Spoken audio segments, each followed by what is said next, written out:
Welcome, everybody, to another debate dissection with Ember. If you're here for the first time, we're going to be looking at the latest and the greatest of debates, and this one was really good. And this is the part two.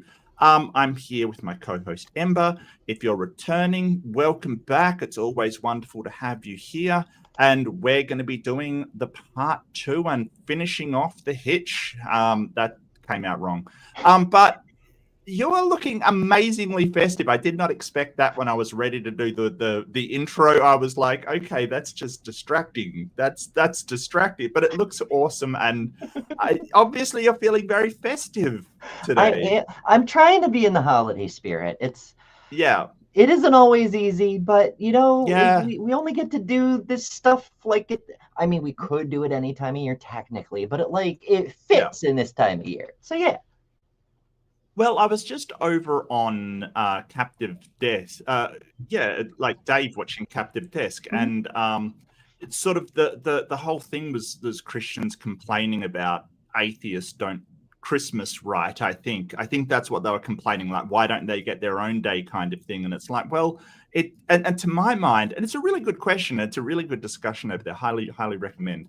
But the whole point is that it's winter solstice is where it came from. Like it's not arbitrary day. It's winter solstice. It's the longest day of the year where people got together. And we kind of know, especially in the more northern climes, if you're talking about sort of, Northern Europe, for instance, people do get depressed about that time, because they don't see the sun for long enough. They don't get enough vitamin D. We know that now. But it can make you feel down and, sort of out of sorts. So getting together and having a celebration at the longest day of the year, it kind of makes sense. But, it's this idea that, everything belongs to Christianity that I completely reject. Jesus didn't die on Easter, and he wasn't born on the 25th of December. Like if you want your own holiday, change it yourself. From the solstice. It's first of all, happy solstice. Hooray. Yeah. But second, it's really ironic that the Christians of all people should be complaining that other people are celebrating, that they're stealing our holiday. Right. Where did you get that date from, my friend? Where did the Christians collect? Why did they pick that specific date? I mean, the Bible doesn't say specifically when Jesus was born, but indicators point towards the spring, the lambs being born and all of this stuff. That's why he was born then, because lamb, it's all the symbol. So it's just wild. It was like we have all but written church father records saying we're going to put it on December 25th because screw those pagans. We're taking their holiday. Screw Sol Invictus and Saturnalia. We're taking this day. Well, it was more like they already celebrate this day and sort of, we want to integrate our culture with theirs kind of thing. I don't think it was necessarily we want to steal their holiday, but it was definitely let's get our cultures integrated so people don't fight about stuff. So I really think, but you're not wrong. And I mean, there was a huge Germanic tradition of, I'm going to celebrate Yule. This year, the Germanic tradition where we sacrifice to Odin kind of thing. Because why not? Like, if I'm going to steal a holiday. So Christians, I'm not stealing your holiday. I'm stealing the Norse holiday. Get it right. So yeah, I and there's a lot of these traditions are centered around these equinoxes and solstices because people noticed that, hey, it got really dark this year and then got lighter afterwards. They weren't stupid. They just didn't know why it was occurring. So, there's all these celebrations and, it's like claiming it's like claiming a harvest festival is for God. It's like, no, harvest festival's been around for ages. Get over yourselves, seriously. Exactly. And you are right. It's a lot of the translation of holidays, shall we say, came about because people were already having Halloween comes to mind, people were already having a celebration. Then let's just come up with a Christian version so people can convert and keep the holidays they're already celebrating. Yeah, people don't like giving up holidays, I've noticed. Have you ever noticed that? They really dislike giving up holidays. And, they called it All Hallows Eve. So, sort of Halloween was definitely a Christian invention as far as the name goes. But, what the celebration on that day really wasn't, it really wasn't. So, yeah. But I don't know if I'm feeling festive or not. I don't know. I don't.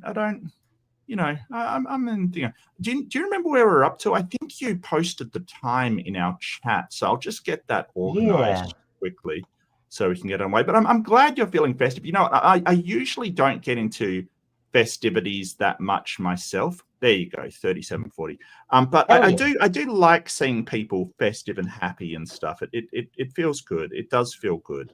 So I'm more than happy to see that and vicariously live happily through your happiness. That sounds terrible. All right, that's about 40. Okay.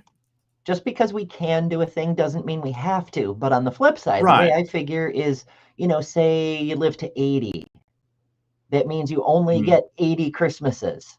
So well, that's true. Fucking that's true. Rah.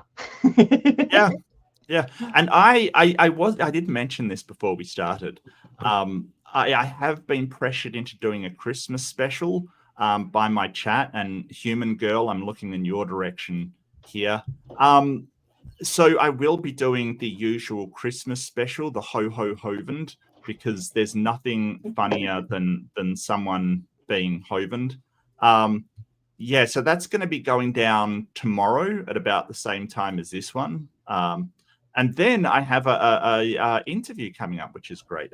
Somebody to talk to. Hopefully they're not too offended. But it'll be fun. It'll be fun. Mm-hmm. It should be. If it's the person that I asked you about, it should be extremely enlightening. Okay. Well, I just want a good conversation kind of thing. It occurs to me you can't have a decent conversation with Hoven. Like, you just can't do it. No. It's just a man who is, yelling at a cloud, basically, just yelling. Why don't we have a holiday for that? We should have, the Old Man Cloud Day, or I mean, that's what every holy day is, because it's an old bearded guy, big beard in the cloud, that sort of thing. That's true, yeah. A day about yelling at the cloud. Damn it, clouds, go, or maybe, in a drought region. Damn it, clouds, bring us some rain, or you just yell at the clouds. Yeah, they know what they did. They know what they did. It's weird because, like, in a way, sort of praying is exactly that kind of thing.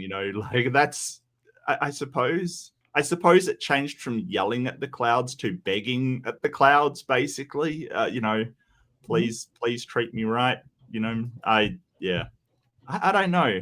That's an interesting question. I remember for sort of, to unleash some anger when I was younger, I used to yell at waves, kind of thing. Like, because when there's a lot of waves, you can't hear anything, so it kind of drowns it out. Yeah, that makes sense. All right. Well, shall we get started? Sure. Let's do the thing. So we're up to, now this is Christopher Hitchens, the late, great Christopher Hitchens, who was amazing in part one. If you haven't seen part one, it is actually amazing. That's over on Ember's channel, which is fantastic.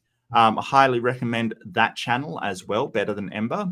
And Larry Taunton, who, when I looked him up, it was kind of horrifying how much sort of, how much he'd gotten up to. Like, he'd had 2 affairs with underlings at his ministry and stuff. It shouldn't surprise me, but it always does when they sort of talk about morality and things like that, and then you uncover all of these heinous secrets. I mean, they're not heinous.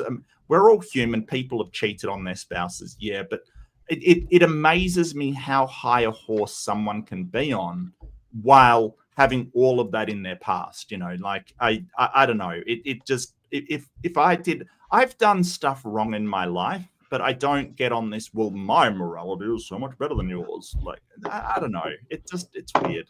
It's weird. Yeah.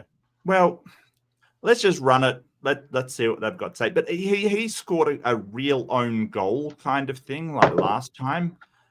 Brought up all of the let's say the misdemeanors of priests in regard to their altar boys and stuff, as something for theism over atheism, because he said with atheism they would just go ahead and do it, and it was an own goal.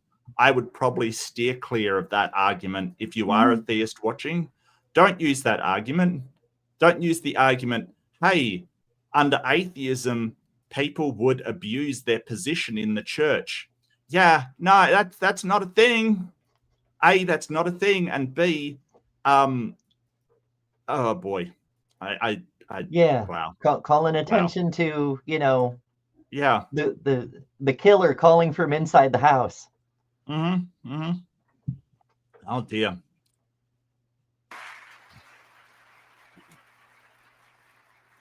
All right, now it's time to move into the topics. And a quick note on these. Just tell me if the sound's okay. Where you really got in close, so that's where that popping noise is coming from. Just a note for both gentlemen here. Topic 1: are all religions the same? I think this topic was already kind of brushed upon, but now we'll get into this a little bit further. 3 minutes, starting with Mr. Taunton. Are all religions the same? Well, as you have already heard, I think it might just be the guy.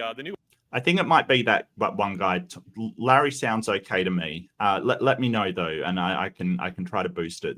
Atheists have a habit of painting all religions with the same sweeping, broad brush. Do we? They're all dangerous. I don't know if we do. I mean, it's, ironically, he's painting all atheists with the same brush when he says all atheists tend to do this thing. Yeah, that's what I was thinking. Like, that is a general statement, right? But I mean, so there's things that religions have in common, and things that religions sort of are worrying and problematic about religions. But I wouldn't say they're definitely all the same. You can hear them okay. Okay, thanks, Jed. I really appreciate it, mate. So the sort of prioritization of a god's wishes over humans, I think I would say that is something in common with all religions.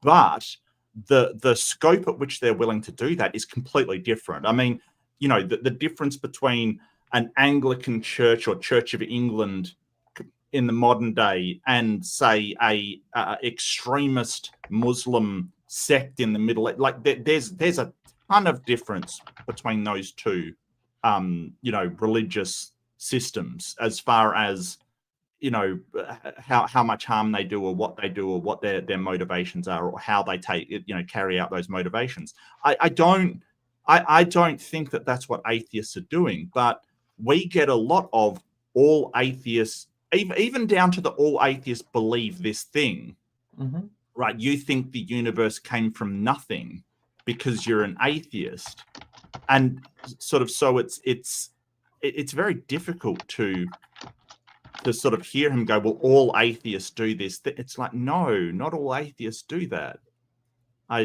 Not even a majority do that. Well, all you humans are constantly broad brushing everything. Yeah. How dare you suggest that all humans breathe? What are you talking about? Mammals shedding your skin cells and hair all willy-nilly. God, I hate that. You know what?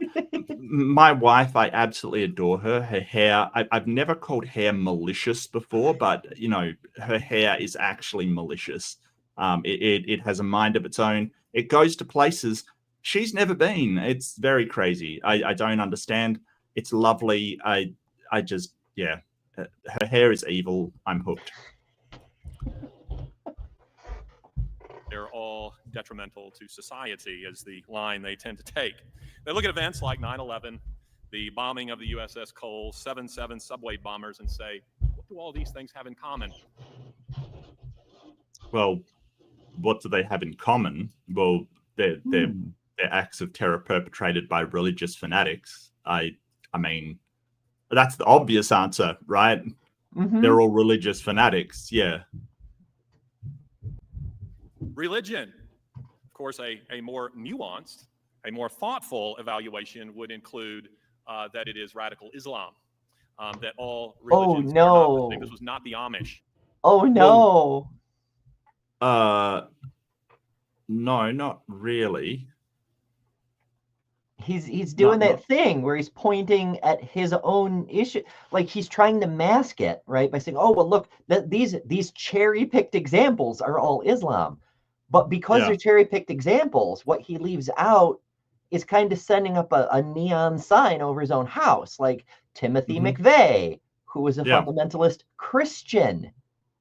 Yeah, there was that guy in Norway that was a fundamentalist Christian. That he carried out a terror attack on. You know, there was the guy in New Zealand who went. An Australian guy went over to New Zealand and carried out an attack on a mosque. So the Norwegian guy was Anders Behring Breivik, who was a sort of Norwegian neo-Nazi Christian that did an attack. I'll just look up the New Zealand one. That was the Christchurch one. Yeah? Yes, Christchurch mosque shootings. Yeah, that wasn't a Muslim that fired on the mosque. I hate to break it to you. Yeah. You know, And and speaking that was of about shootings, like all the mass shootings in the United States, like there's a margin of error level exception rate, virtually all, like upwards of 99%. And it's sad that we have so many hundreds of mass shootings that a percent is multiple incidents, but whatever. Upwards of 99% are religious nutbags. Yeah, yeah. Well, I mean, the New Zealand one is interesting and definitely warrants paying attention to exactly what happened, because it was actually an Australian that did it, and New Zealand, we're so sorry that piece of crap actually went over there. So 50 people were killed, another 89 were injured. Do you want to know why it didn't happen in Australia? Because you can't get guns in Australia. Oh. Right after this, New Zealand basically adopted really stringent gun laws, so it wouldn't happen again. But that's you know, it probably would have happened in Australia if we had the same gun laws as New Zealand. You know, and New Zealand was rocked by it. To be honest with you, the government's reaction from New Zealand was amazing, really good. Jacinta Ardern, who was the Prime Minister of Australia, probably one of the best prime ministers I've seen in recent history. Like, anybody saying that women can't be leaders, Jacinta Ardern, like, shut up. She did a fantastic job. So yeah, I think that you know, I'm not sure that religion by itself causes people to do this. I think that it is a factor in a lot of these cases. I think that people rarely do these attacks that probably lead to the end of their own life if they don't think they're doing it for a righteous entry into the afterlife. It's very difficult to get somebody that doesn't believe in an afterlife to lay down their life intentionally for a cause like that. Not to say that it can't happen. I'm just saying it seems to happen a lot less. Yeah, absolutely. I mean, obviously it's only a factor, because there are so many people who are very, very passionate about the religion who don't do this shit. So it's not, that's not the cause. It's just one factor that makes it possible for this sort of thing to happen. Well, and America, interestingly enough, well, interesting for me, horrifically for you, I guess, the main terror threat that the FBI has named the most dangerous terrorist threat in America is actually right-wing sort of neo-fascist groups. Right-wing sort of fundamentalists is the you know, forget like your idea of terrorists, you know, they're you know, people wearing burqas and stuff from that. No, it's actually right-wing extremists. That is the clear and present danger in America for terror threats. You know, like that is the danger. So as you say, the calls coming from inside the house, you know, and it probably mostly is because nobody stops them doing what they're doing. Nobody, you know, do that. But look, the FBI is tracking them. They're definitely tracking them. They're not sitting idly by, which is good. We'll have to see how it turns out, but you know, that's good. At least we know who these people are, where they are. Ooh. You know, who are doing these things. It is very important, ladies and gentlemen, that we make distinctions when we're talking about religion. The word is used rather too loosely. But no matter what they may say, they do make some subtle distinctions. Christopher and I, as Aaron has pointed out, did recently drive through the Shenandoah Valley together and enjoyed that, and we'll go through Yellowstone National Park tomorrow. And I dare say that Christopher would not have made that trip with a Muslim in a bulky overcoat. I just don't see him doing that. But it does seem to me that where they really fail to understand Christianity is that they tend to. You just don't see him doing that. Why not? I don't. Maybe I miss. I mean, you don't see him making that trip with a Muslim in a. Why? So maybe it's because I'm from a multicultural country, but I don't see why. So he's alluding to, towards the end of his life, Christopher Hitchens got a little bit of flack for some Islamophobic leanings in his writings. Gotcha. You know, living in the U.S. post 9/11, not to excuse the behavior, but it's a little understandable. But Hitchens, unlike Larry, wasn't full on all Muslims are bad. You know. Yeah. Larry's just being full-on racist here, like, oh, you wouldn't share a car ride with an Islamic person. The fuck are you saying, Larry? You're telling on yourself a lot right now. Yeah, I just, maybe it's, you know, I mean, I know people that are Muslim. I've worked with people that are Muslim. I don't, why wouldn't I make that trip with a Muslim? You're basically saying, hey, all Muslims are terrorists. You wouldn't make a trip with a Muslim because they could be a terrorist. A Christian can be a terrorist too, Larry. That's the thing. And somebody that has no religious affiliation at all can be. Like, you're sort of saying, hey, because these people have done this, then you should consider all of them potential threats. And I think that's really a wrong way to look at it. You know, like, as I say, the most danger is Christians. So, you know, why take the trip with you? I don't. This is so weird. Is it just me? This is weird. I don't know. It's weird. It's a little peculiar. It is a bit weird. I just want to. I mean, try out. Sort of the right wing thing, though, is they're so weird. They're obsessed with, you know, other people's genitals. They're obsessed with, you know, going for the children. They're obsessed with what other people in other cultures and other religions and other places in the world are doing. And they're willing to tear apart their own civilization to police what everyone else is up to. It's so weird. Well, they seem to have this idea. So I guess my idea of civilization and the way that it's going is that we do our best. We try to help everybody else. But we let civilization develop as it develops. You know, the chips fall where they may. We have to just accept that civilization will develop. And if it doesn't develop the right way, there is no right way. You know, it's just that's the way civilization goes from the start of time. It just develops into what it needs to be. And that's the only way to address the future, is let humans human, you know, and then move along with that, just trying to do the best for everybody's well-being. But they have this, well, I believe it has to be like this, and there's no other way it can be. And they're not basing it on anything but a faith that that is the best way because that's how they lived millennia ago. Mm-hmm. And that's the thing. Like, it's not going to work anymore. I mean, even the most fervent Christians have dropped most of the Levitical laws and things. They don't believe in them anymore. It's like, just let it go. Let it go. We've got to just let civilization develop as it develops and do the best for people. It's weird. It's very, very strange.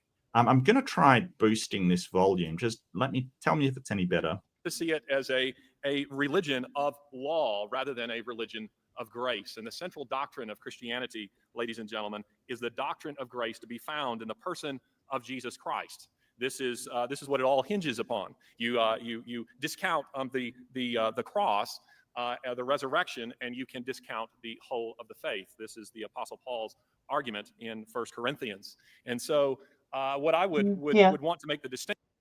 So I don't understand his argument. It's like, well, Christianity's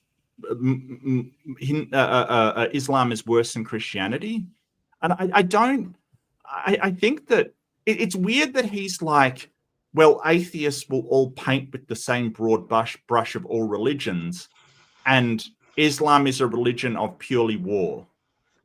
I don't like. I think that most Muslims would disagree with that, and I don't. From what I've read of Islam, I don't agree with that. I think it has some warlike doctrines in it, but I think it also does have some very community-driven doctrines as well. The central tenet of it is community-based. It's just, it's a bit warlike in achieving that community. It's, correct. Yes. We should all be in the same community and love each other as if we're family and take care of each other and do all those, Christian things, as to put it colloquially. But the people outside the community have to be brought in, maybe by force. And people who try to leave have to be kept in, maybe by force. And it's unpleasant, but it's necessary because the preservation of the community matters more than the individual or any number of individuals. And that's where things start to get a little dangerous. The ideas about community, mostly on the good side, I dare say, but the restrictions on individuals to preserve that particular kind of community, kind of damaging. Yeah, and a question was who hates gays and Jews more? Some Christian denominations absolutely loathe them. This is the thing. Some of the real neo-Nazi fundamentalists are Christian. You've got to realize that, right? And some of the people that are asking to put LGBTQI to the death they're Christian. They're not Muslim. They're Christian. And just sort of saying, and then we get the response, oh yeah, but if they believe that, they're not real Christians. No, that's not a thing. That's the no true Scotsman fallacy. They are absolutely Christians. It's very upsetting. It's Islam. It's in their book. It's in your book as well. Haven't you read Leviticus? Haven't you read Deuteronomy? It's in your book too. I'm not defending Islam at all. It definitely is sort of disgusting how much they are prejudiced against people for outdated, outmoded, and quite frankly, untrue beliefs. But that is true of some of the Christians as well. But it's not like we have to go, well, let's support Christianity because we don't like Islam. That's not a necessity. That's not a thing. Like, it would be basically saying, hey, let's have this sort of less awful dictator because this one's really horrible. No, we can choose something else. So why wouldn't we do that? We can choose humanism over both of them. Why wouldn't we do that? Do the best for humans.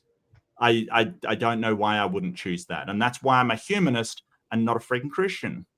Apart from, not believing in the whole God and Jesus thing. Details. Apart from that little nitpick, yeah.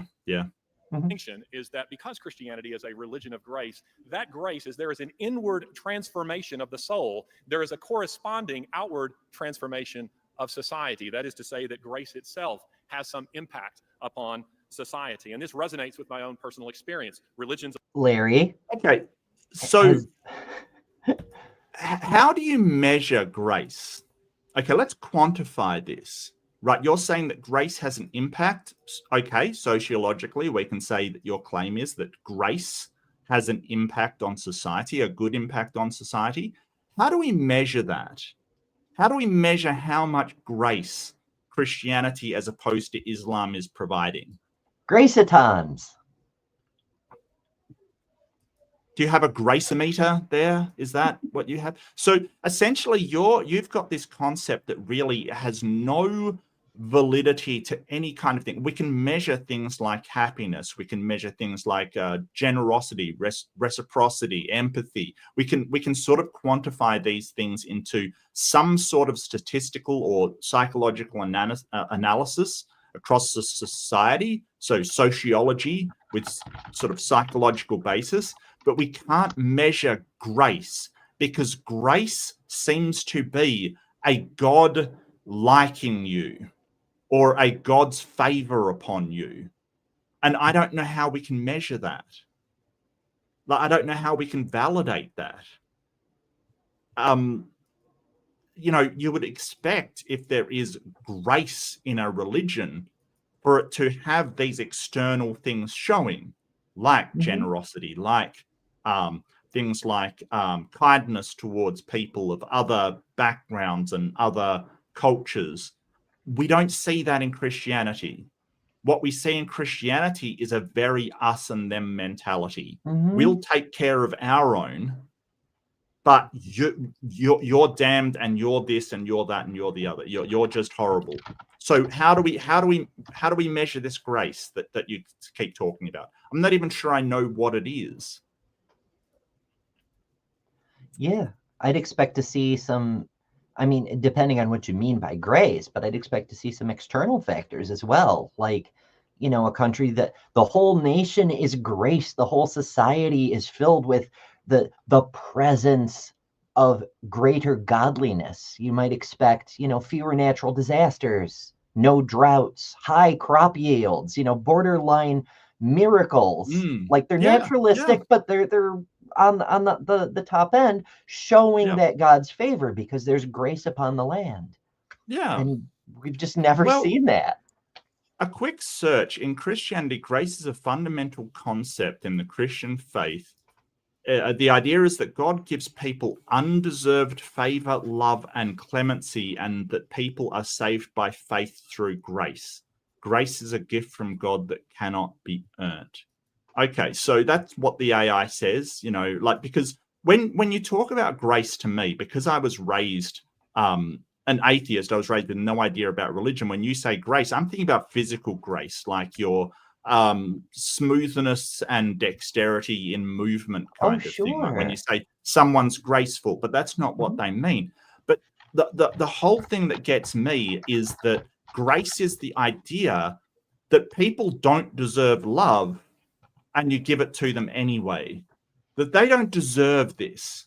They don't deserve respect. They don't deserve clemency. They don't deserve mercy. But you're going to give it to them anyway because that's grace.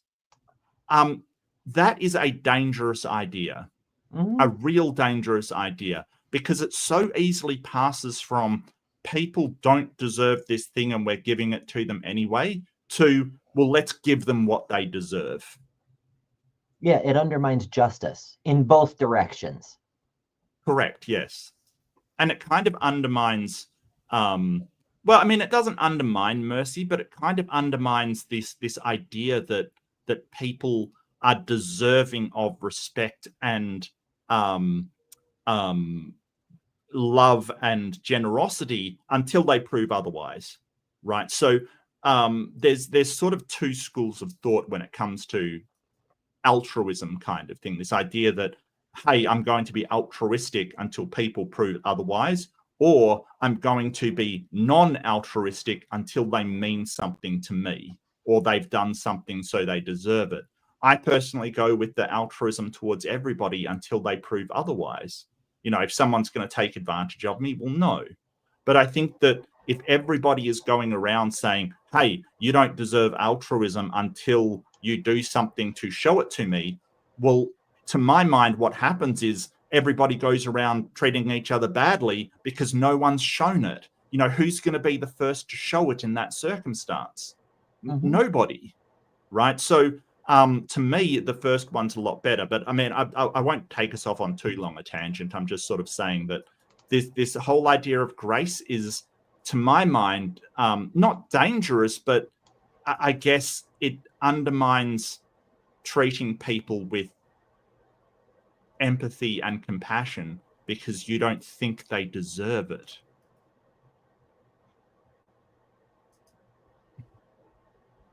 Of law are religions that, in my mind, I'm immediately reminded of the fact that I simply cannot do them. I can't keep a diet. I can't stop biting my fingernails, much less am I capable of fulfilling some sort of punch list and working my way to the hereafter. So I would want to make the distinction that Christianity hinges on and is defined by and is distinguished from all other religions on the basis of grace.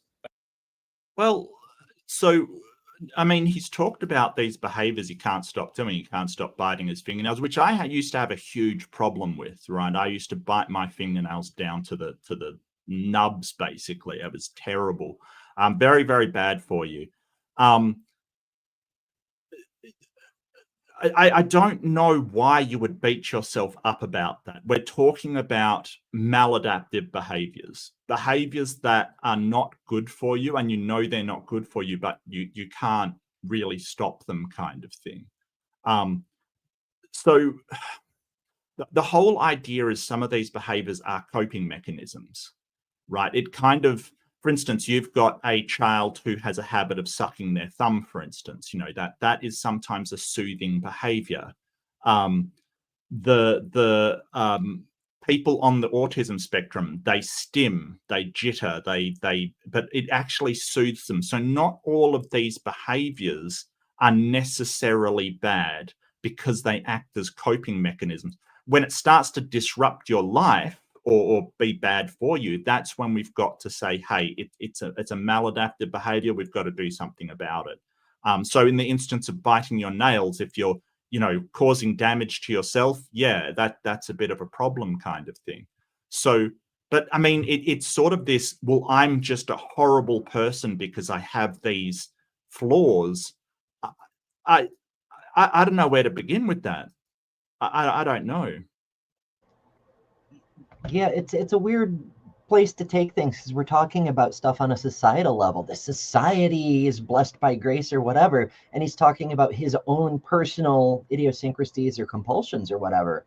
I mean, Islam has its own version of that. If I'm sure Larry has observed some Islamic culture to a degree, and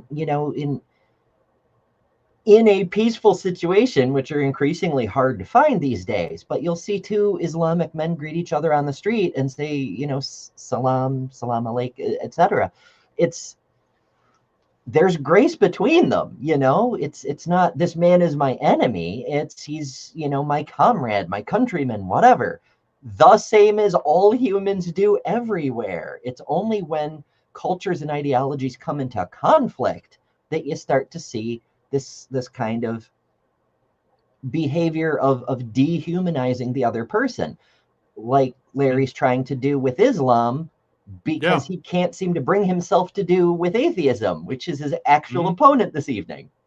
Well, I think that there's a sort of movement around in Christianity around not so much defending their beliefs for the truth and the the truth of their claim, but rather that the implementation of their religion in society is better than Islam. There's this whole push that, oh, well, it's better than Islam. It is very predominant kind of thing. Like, oh, Christianity is the only bulwark against Islam. And there's been a whole bunch of stuff happening that sort of, people have been going, oh, well, I'm a cultural Christian, or I believe that Christian is the only thing keeping us from descending into a Muslim world. I don't think that's the case. And I've heard also that atheism and humanism has no arguments against Islam, and that's not true either. The only people that are saying it are the Christians, who are sort of realizing that their religions are getting smaller and smaller and smaller, and Islam is growing and growing and growing. I don't think Islam's any better. I think it's got a whole bunch of flaws and problems. But you know, the people that practice it are many, varied, and they have different opinions. A really good friend of mine is Isa, who's a Muslim, but he, you know, he really is kind, generous, great guy. I would happily hang out with him anytime. Like, it doesn't matter what your religion is. You're either a good person or you're not a good person. You know, you're either working for the benefit of people or you're not. And if you're working against the benefit of people, if you're working to harm people, then you're a bad person in my book. That's it. Doesn't matter about the religion. Thank you. Okay, Hitch, time to slap. And the question to Mr. Hitchens, are all religions the same? 3 minutes. Why was the Amish girl excommunicated? 2 Mennonite. Oh, no. I mentioned it only. Oh, that's funny. That's hilarious. Just rude. It's a good thing Amish people don't watch videos because they would be on. very offended. That's funny though. Why was the Amish girl excommunicated? 2 Mennonite. Oh, that's hilarious. I'm sorry. I just like puns. I just really like puns. It is pretty wonderful and vaguely sex positive while shaming the ultra conservative branch of you know, kind of outdated religion. So yeah. In their fairness, to be 100% fair, at least they have Rumspringa, right? This tradition of allowing people out into the world to see if they want to join the rest of the world or whether they want to go back to the Amish way of life kind of thing. I don't know if the Amish have that. I think it's the Mennonites definitely do. I'm not 100% sure about the Amish. I know the Amish do. I don't know. They do. Okay. I think you may have it reversed. I've never heard of it from the okay. Mennonites because they're already in society. They just kind of keep their own ways while interacting with the rest of them. Right. Oh, yeah, it is Amish. You're absolutely right. Yeah, I got that mixed up. I do apologize. But yeah, at least they sort of say, hey, go and see if you want to be part of the world and give them the choice. Although I must say that seems a bit loaded to me that, hey, you can leave all of your family and friends and go out and join the world, or you can have a home. And, you know, it must be very, very tough to like go, well, I'm going to leave everything I've ever known and go out into the world. Although there's probably, you know, ex-Amish people living there. Do they have support groups and things like that? I don't know a lot about them because there isn't any Amish here. There's no Amish here. Like, seriously, I you know. Yeah, I know Mary, former Amish person who's on Skeptic Haven from time to time. And you know, they're not the queen of all former Amish, but there are support groups. There's no universal structure, but there's a huge amount of, shall we say, expatriates, and most of them do talk with other, sort of like the former Jehovah's Witnesses. They tend to connect because there's shared similar experiences. Yeah.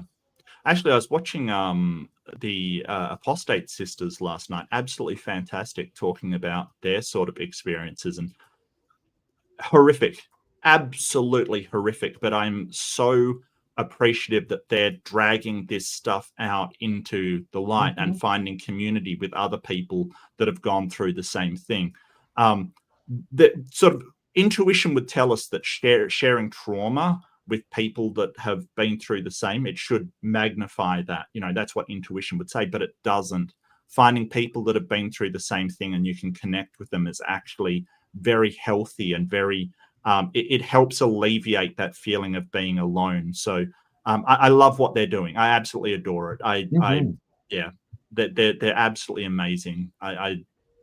Fantastic. And the stuff that they were saying, like just a tangent a little bit. Actually, I'm going to drop a link for them because I was just thinking we probably should, because they do need more plugging. Like the other day, a couple of weeks back, they were over on Joe's, and they've been on Granny's, they've been on Godless Engineers, they've been on mine, and yet being on Joe's, there were still people in the chat saying, this is the first time I'm seeing these two. So like, they need to be spread far and wide because they're doing really important work Yeah. I mean, so if you all don't of us know, are to some extent, but yeah. if you don't know, the background is they came out from the Worldwide Church of God, I believe it was the Worldwide Church of God, which was a sort of it's a cult. Let's be clear. It's sort of, you know, basically had a lot of cult stuff, but they were describing sort of as in their cult that the way they raised children was like put them on a blanket and they weren't allowed to leave the blanket, even as a, you know, baby toddler kind of thing.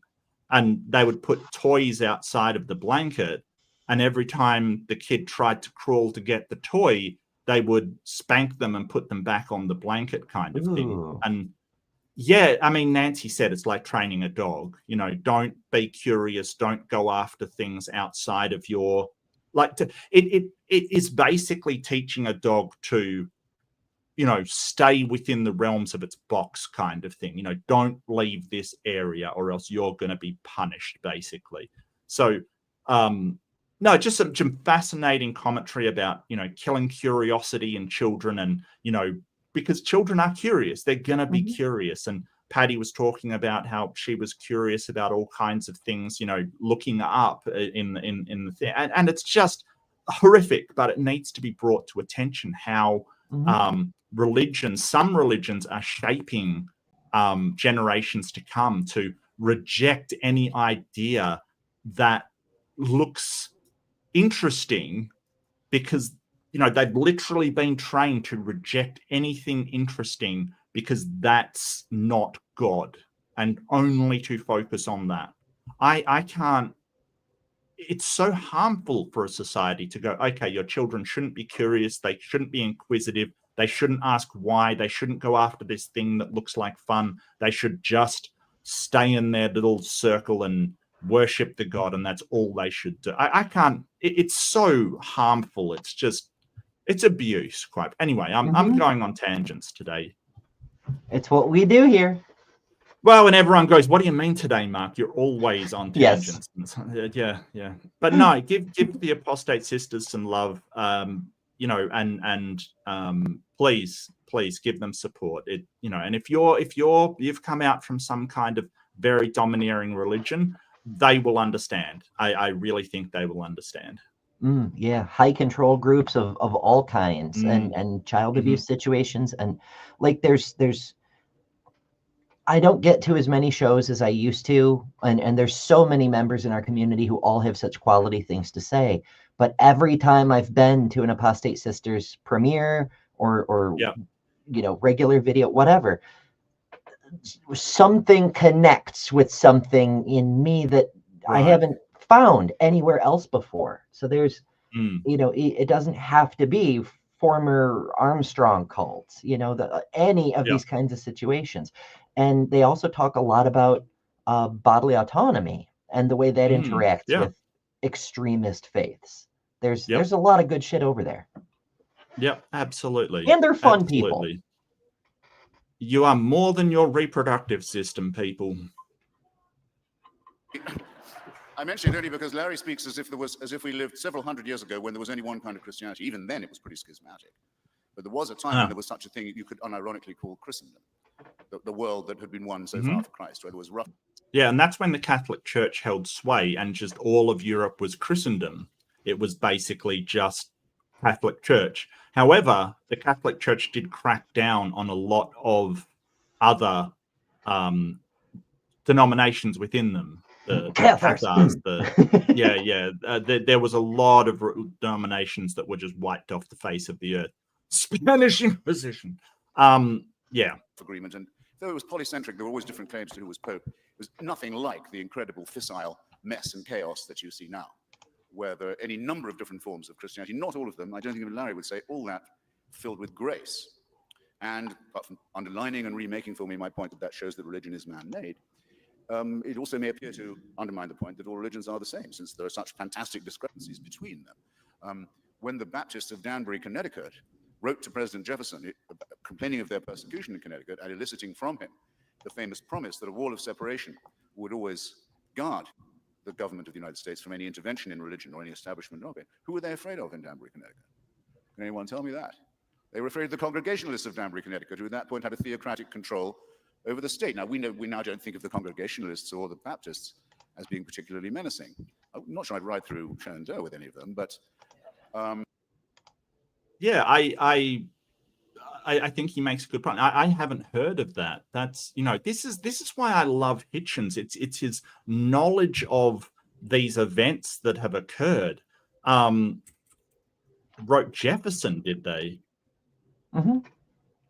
About being, so that was Christians writing the president about being oppressed. Well, he wasn't president at the time. Oh, he wasn't?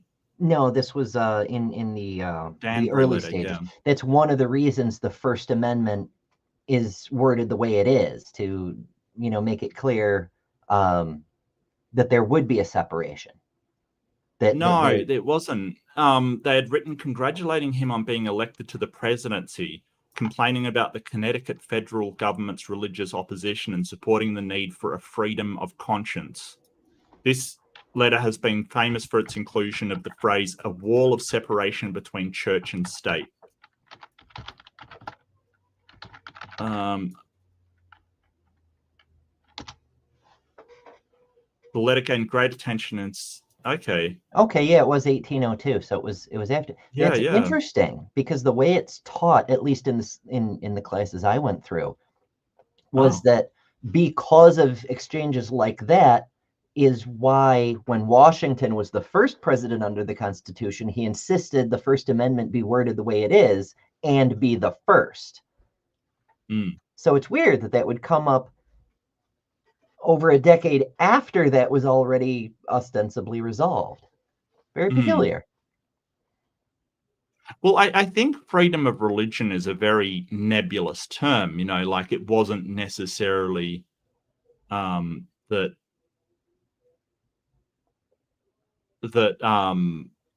you know, there is a separation between church and state. It just is, you know, you can't. Yeah, I don't know. I really don't know. You probably know more about it than I do. I'm just reading now.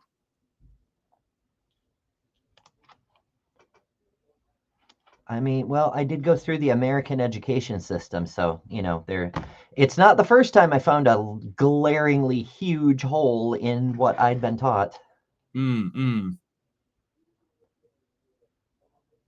Yeah, but apparently, yeah, that letter was sent to Jefferson because the Christians were being oppressed by Christians. We're being repressed.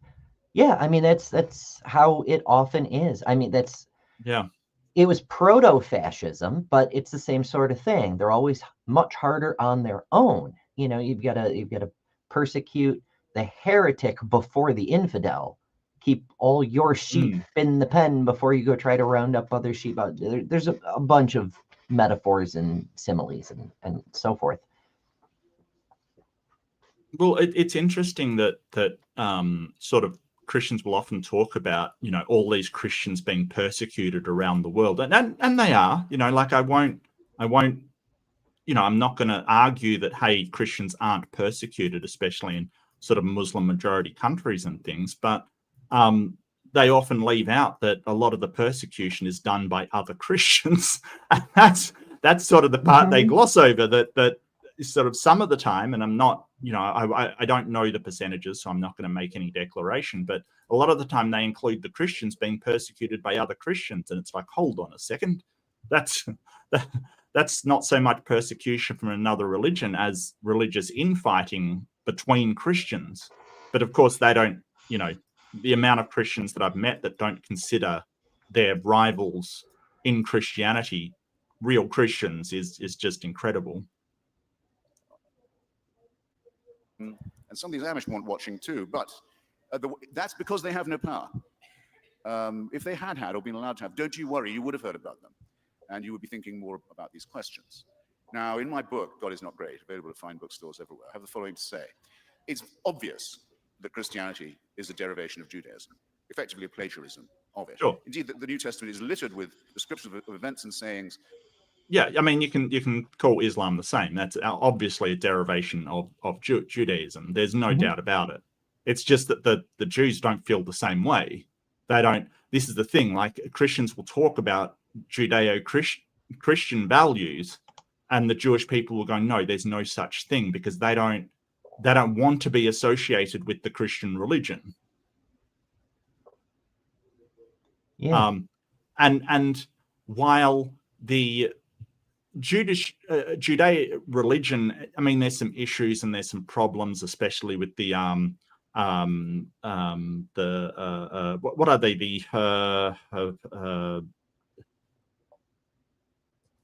there's a sect that's very, very Hasidic Jews. Yeah, there's definitely some problems there. At least they're sort of called to question and investigate and question their beliefs, kind of thing. You'll find that with any good rabbi, doubt is built into them. But in Christianity, it's like, do not doubt, do not question, do not even, look at your beliefs in any kind. It sort of has this holier is he who has, never doubted, basically. Doubting Thomas is always a sort of denigration of, oh, well, this person believed without actually seeing is actually a lot holier. Yeah, I don't know. It's weird. It's rhetoric. It's, strategies and manipulations that were interpolated into the story after the fact for various reasons. But it's interesting how even that has progressed over time. Like, in the Gospels, Thomas is told, I will show you proof, but better that you don't need it. And then later on, we're told, oh, no, God won't show you proof. You shouldn't need proof. But God did. In the inerrant and unchanging word, Jesus did show proof. So what do you mean? It's kind of a contradiction. Hang on, there's no contradictions in the Bible. I forgot. Sorry, that's my bad. My bad. No, not at all. Not at all. Where it's then pedantically stitched into the text. And so this was done that the prophecy be fulfilled, and there's some implied reference back very often to Isaiah. So things are boxes are checked so as it could be shown that the New Testament is the vindication of the Old. Now there were early Christians. Marcion was probably the best known of them, and there were Marcionite churches all across the Christian Near East for a while who did want Christianity to begin again, for it to be just about the Nazarene and his life and teachings, and not to be burdened with the terrible guilt and tyranny and parochialism and bloodshed and sadism and masochism of the Old Testament. But, sorry man, you saddled yourself with that, and you can't get away from it, and you never will be able to. And that's why Christianity continues to splinter and also to commit terrible crimes against the body and the spirit. I add in the book that the Quran is so obviously a plagiarism from the previous two texts, so obviously an accretion of borrowings from others, that it barely deserves the name of being an independent religion at all. But if you live in the Muslim world and you say that the Archangel Gabriel didn't dictate that, then you have no moral compass at all, and you're capable of anything. Is it really time? All right, then I'll yield. Thanks. This man was ready to just go on all night. I would have listened all night as well, quite frankly. There's certain people I will happily go to listen to their spoken word, like not stand up, not sort of, any kind of debate, but just them speaking about stuff. I went and saw Henry Rollins. I don't know if you know who Henry Rollins is. He used to be like a metal rock guy, but very, very intelligent, very humble kind of guy who has just had amazing life experiences. Like he said, when he was traveling around the world, he would look up the places where you weren't supposed to go as an American and go there instantly. Like that's where he would go.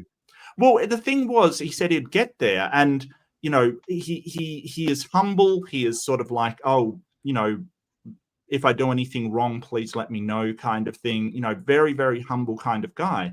And he's like, they're like, oh, you're American, and he's like, yeah, I'm American. Don't like my government. And they're like, well, yeah, I'm, Iranian. Don't like my government.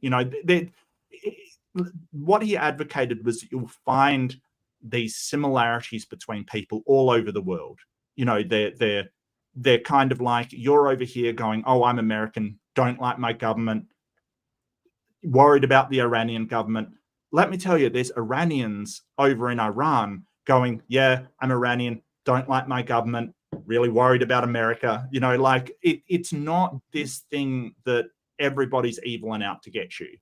And I think I really love that. But anyway, he just had all these stories. Last person I saw do spoken word was Stephen Fry. Amazing man. I cannot recommend him enough for just going and listening to a guy speak about his life and everything he'd been through. I adore Stephen Fry. I think he's absolutely wonderful person. Absolutely wonderful. He seems nice. Yeah. Sorry, tangent again. Look, get used to it. This is all I do. I just tangent from subject to subject. I just have Ember here to bring me back online. Oh, well, that's your first mistake. No, I chose the wrong person. Oh dear. Oh dear. I'm way too much yes and. I'm like, oh, tell me more about Stephen Fry. It's like getting a party girl to stop you from being an alcoholic. It's not going to work. You know, that's terrible. All right. I see they got a video camera here. All these redneck jokes and radical Islam discussion. I got to get a copy of this DVD and do a replay here. Well, actually, Mr. Hitchens will remain at the podium to start our next topic. And this will be 3 minutes again for each to talk about Pascal's wager. But of course, we're going to give an extra minute for Mr. Hitchens to define Pascal's wager for us first. All right, it probably will take about, yes, take a minute. Blaise Pascal was a very distinguished Catholic theologian of the 17th century, and also a very, very, very distinguished mathematician, and still is considered to be one because he's one of the founders of probability theory. Yes. And he's the author of a famous book called, in French, Les Pensées, Thoughts, which is addressed, interestingly, it's one of the reasons I'm so fond of it, in a way. It's addressed to the man who is so made that he cannot believe. Pascal knew that there were always people, who would always be people, always had been people, who are constitutionally incapable of believing this stuff, can't be brought to believe it. And one of his cruder attempts to break down resistance of people like myself was this. He said, look, what have you got to lose? Say you believe in God, and if he does exist, you have a chance of his favor. If you go ahead like this and say he doesn't, what if he does exist? You lose everything. That's it. I don't think I've condensed it in any unfair way. That's it. That's why it's called Pascal's wager.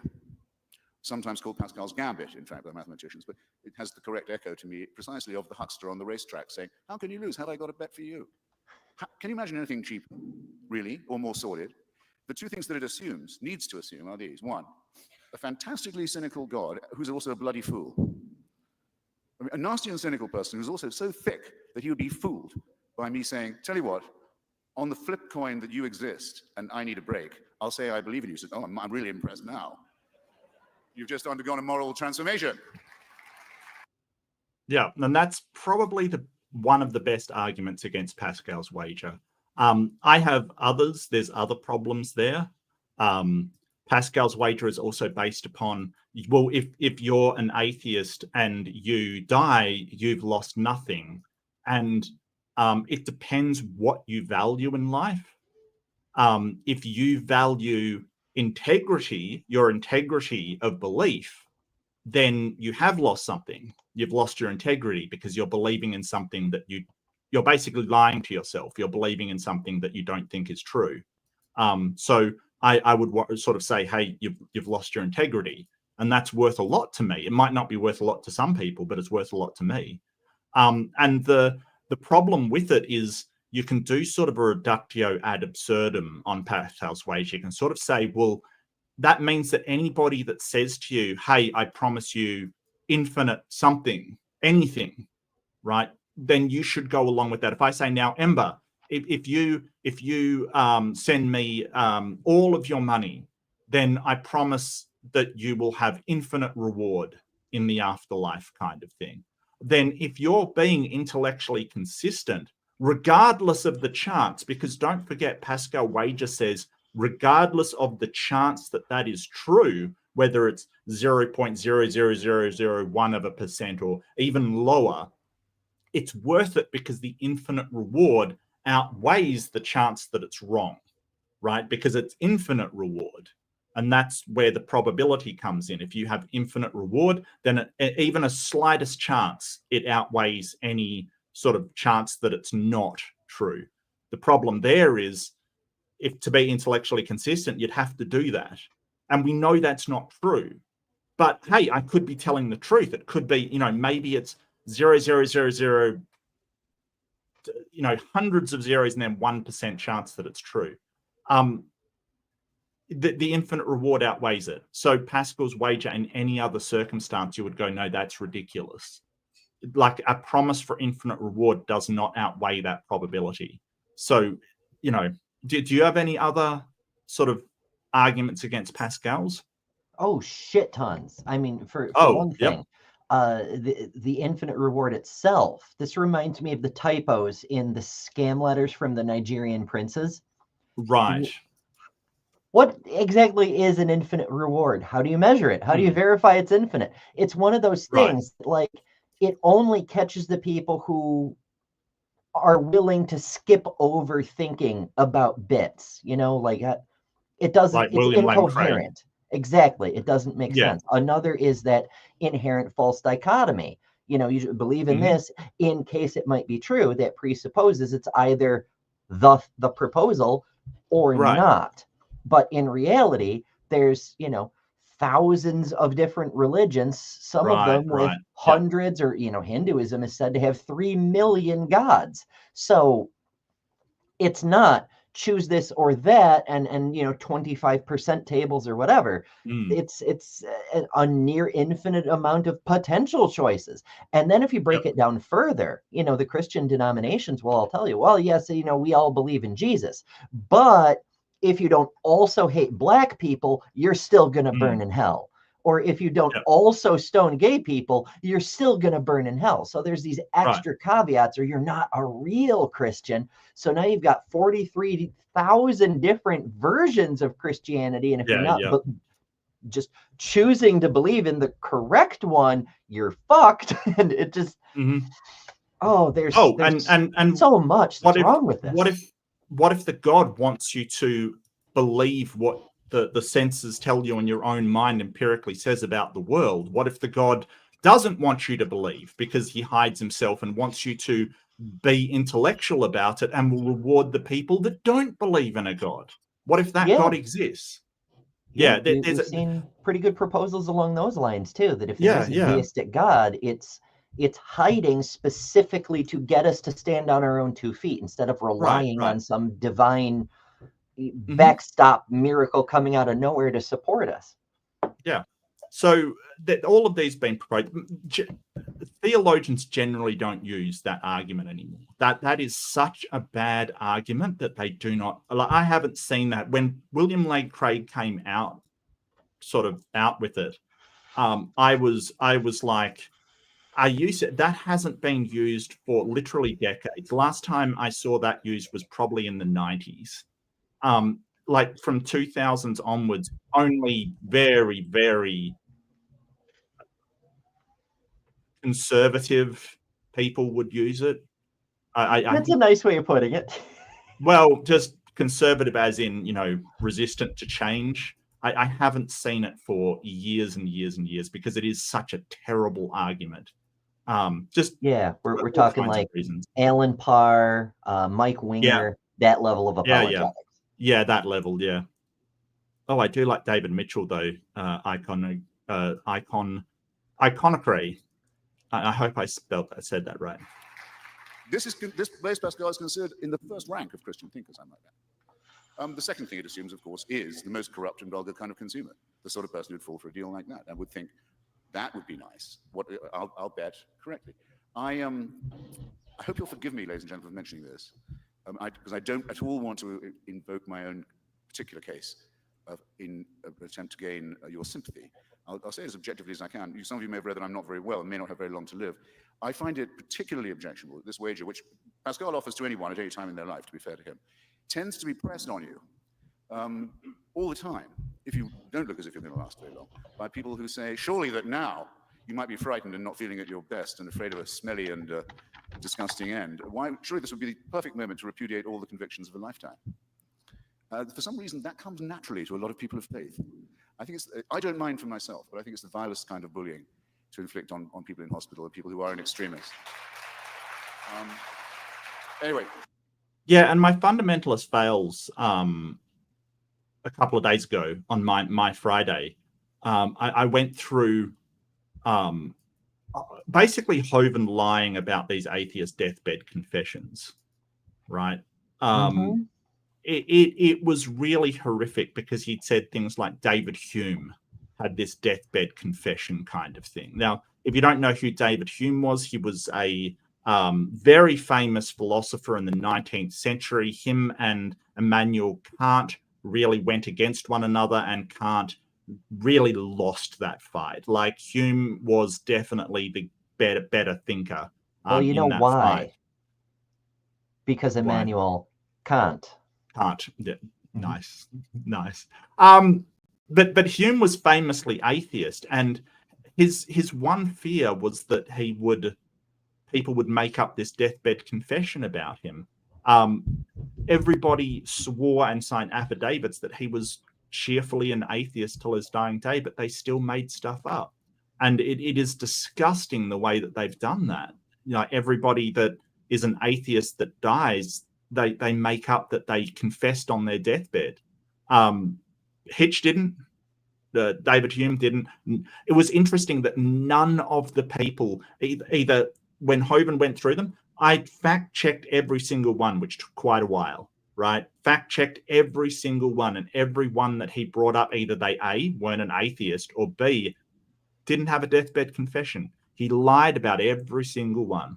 And so this is why he's, yeah. The people who professionally lie and make shit up, lied and made shit up. Who'd you guess? You know, I mean, at the start, I went through Brandolini's law, which is sort of, you know, it takes way longer to discredit this stuff than it does to pass on that misinformation or lie about it. And, you know, I mean, one was Gandhi, who was so famously a Hindu. It's like, how was he an atheist? I don't even think Hovind knows the definition of the word. Like, I don't think he knows what it is. It's just anybody that he doesn't like. A lot of fundamentalists, particularly the Baptist flavor fundamentalists, but to some extent the Pentecostals and a few others. Anybody who isn't a Christian, specifically their flavor of Christian, is an atheist because they don't believe in the true God, so it doesn't matter what they believe. Thus, my curtain raiser to the great Pascal. Thank you.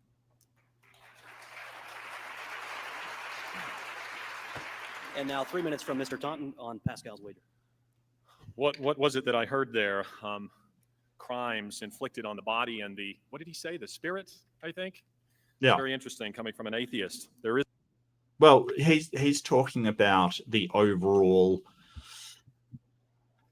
So when secular people or atheist people talk about spirit, they're not talking about some kind of immaterial being. Well, they might be. I mean, you could be an atheist and still believe in a supernatural spirit. There's nothing that precludes you from doing so, but usually they mean it in a sort of hyperbolic sense of the mental fortitude and the sort of the emotional well-being of someone is your spirit, you know, like school spirit, for instance. You know what I mean? Like it's a holiday spirit. It's a holiday spirit, right? It's really your mental state rather than something ephemeral. But of course, he doesn't understand that because, you know, there's only one way people use spirit in his circles, but that's not what Hitch is referring to. There's no spirit in your worldview, Christopher. You can't have it both ways. Pascal's wager. Pascal was at once, as he has indicated, he was a great. You dumbass. He's not using it. Like, spirit has multiple usages, sir, and that's not how he's using it. It's sort of this, well, you said nothing. I'm going to apply that my meaning of nothing to that. It's really poor form. A scientist, mathematician, and philosopher, perhaps one of the greatest of all time, but he's hardly a huckster, as Christopher might allege, and it simply will not do to dismiss him so casually. And I assure you that Pascal's wager has a great deal more merit than does the dubious Hitchens challenge. The point of the wager is to consider the magnitude of the stakes. He really doesn't like Hitchens' challenge. He really doesn't like it, does he? He can't answer it.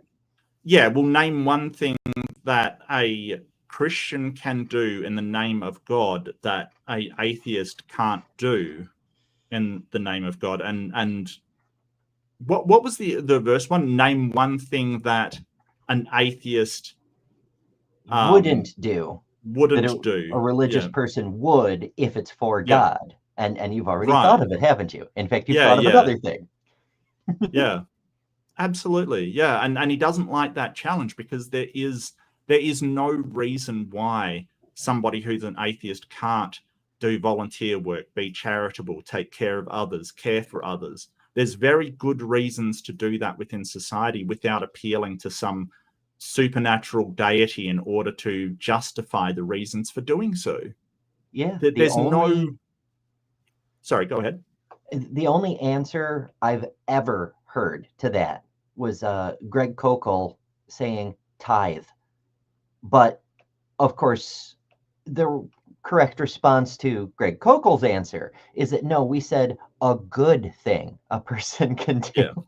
Yeah. That's interesting. Yeah. I'm not sure that tithing is necessarily a good thing. I don't think. But And of I course, don't an think atheiist could if you really wanted to.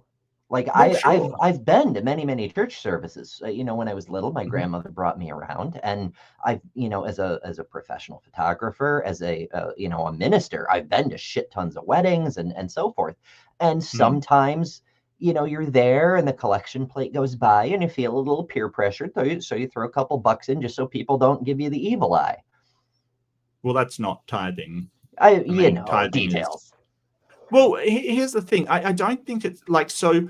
I kind of agree, and Left-Handed Jedi's way ahead of me on this. I don't think that necessarily having a unaccountable, unjustified, untraceable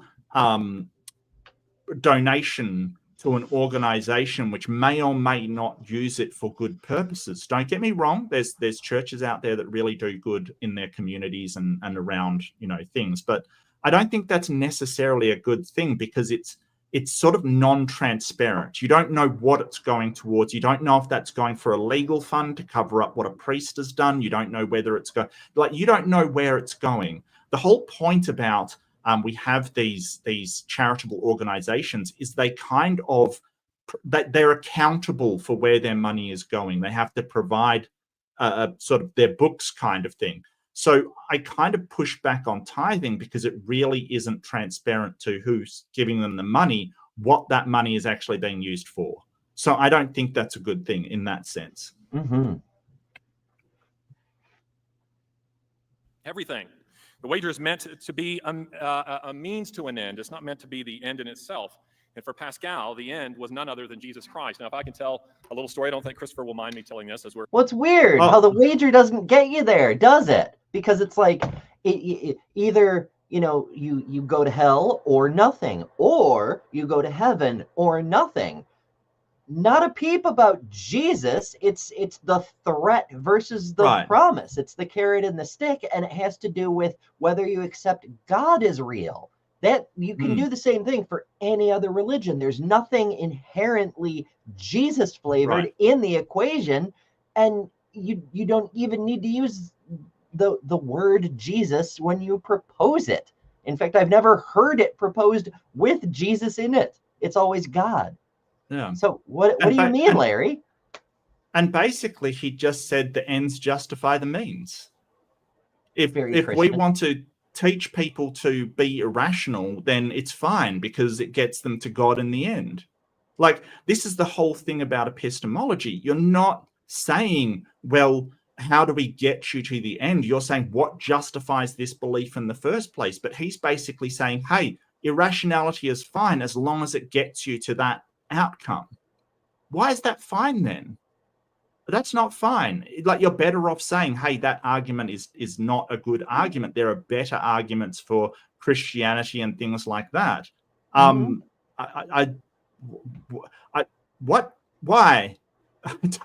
I don't know why he's doubling down on Pascal's wager, but basically going, hey, yeah, it sucks, but as long as it gets you to Jesus. The bar is on the floor. Driving along, we stop, I'm getting gas, and we're standing at the counter.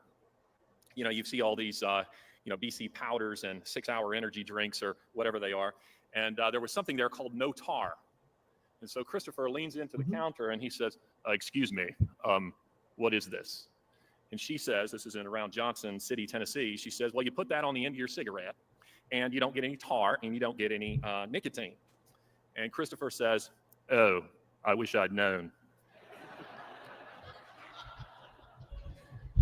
My concern is that my friend will step into eternity and say, oh, I wish I'd known. On the one hand, Christopher has stated in a CNN interview that if he converts, it means that the cancer has gone to his brain. And then on the other hand, he has participated in this bus campaign with the word probably, which he has spent some time explaining away and so forth. I would say to Christopher what he has once said to me, and that is this: don't give up quite so easily. Thank you.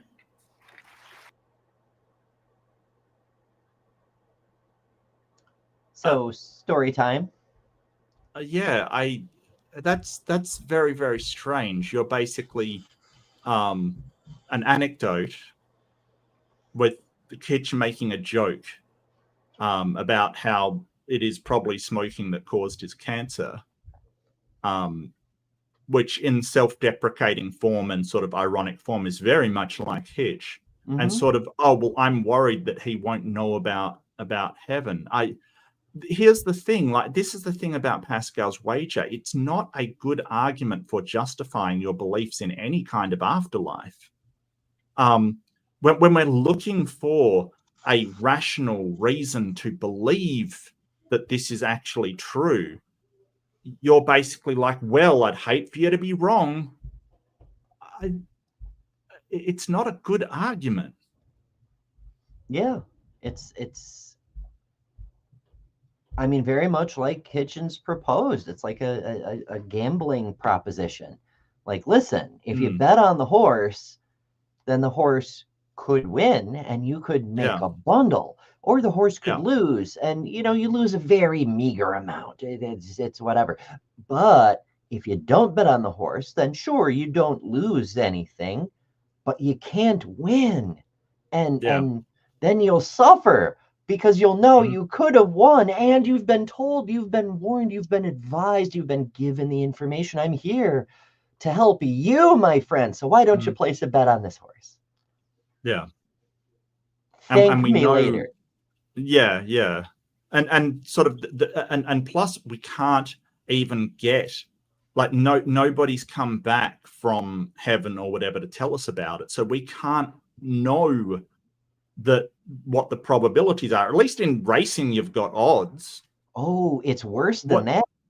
According to the spiritual folk, people have come back, but the bitch of it is the people who were Christian saw Jesus in heaven, but the people who were Muslim saw Allah and their version of heaven, and the people who were Hindu saw the wheel of time and the prospect of their next life. And everybody, for the most part, because I saw something too when I had an NDE, and it doesn't match anything anybody has ever said. You had an NDE? I did. And I don't tell the story of it because I'm waiting for someone to tell me an identical story, and it has never happened. No, that's fair. Which fair. Tells me that this is all product of the person's brain, because everybody experiences what they expect to experience or what they believe they experience, except me. I'm weird. My brain just comes up with its own shit, and that's fine.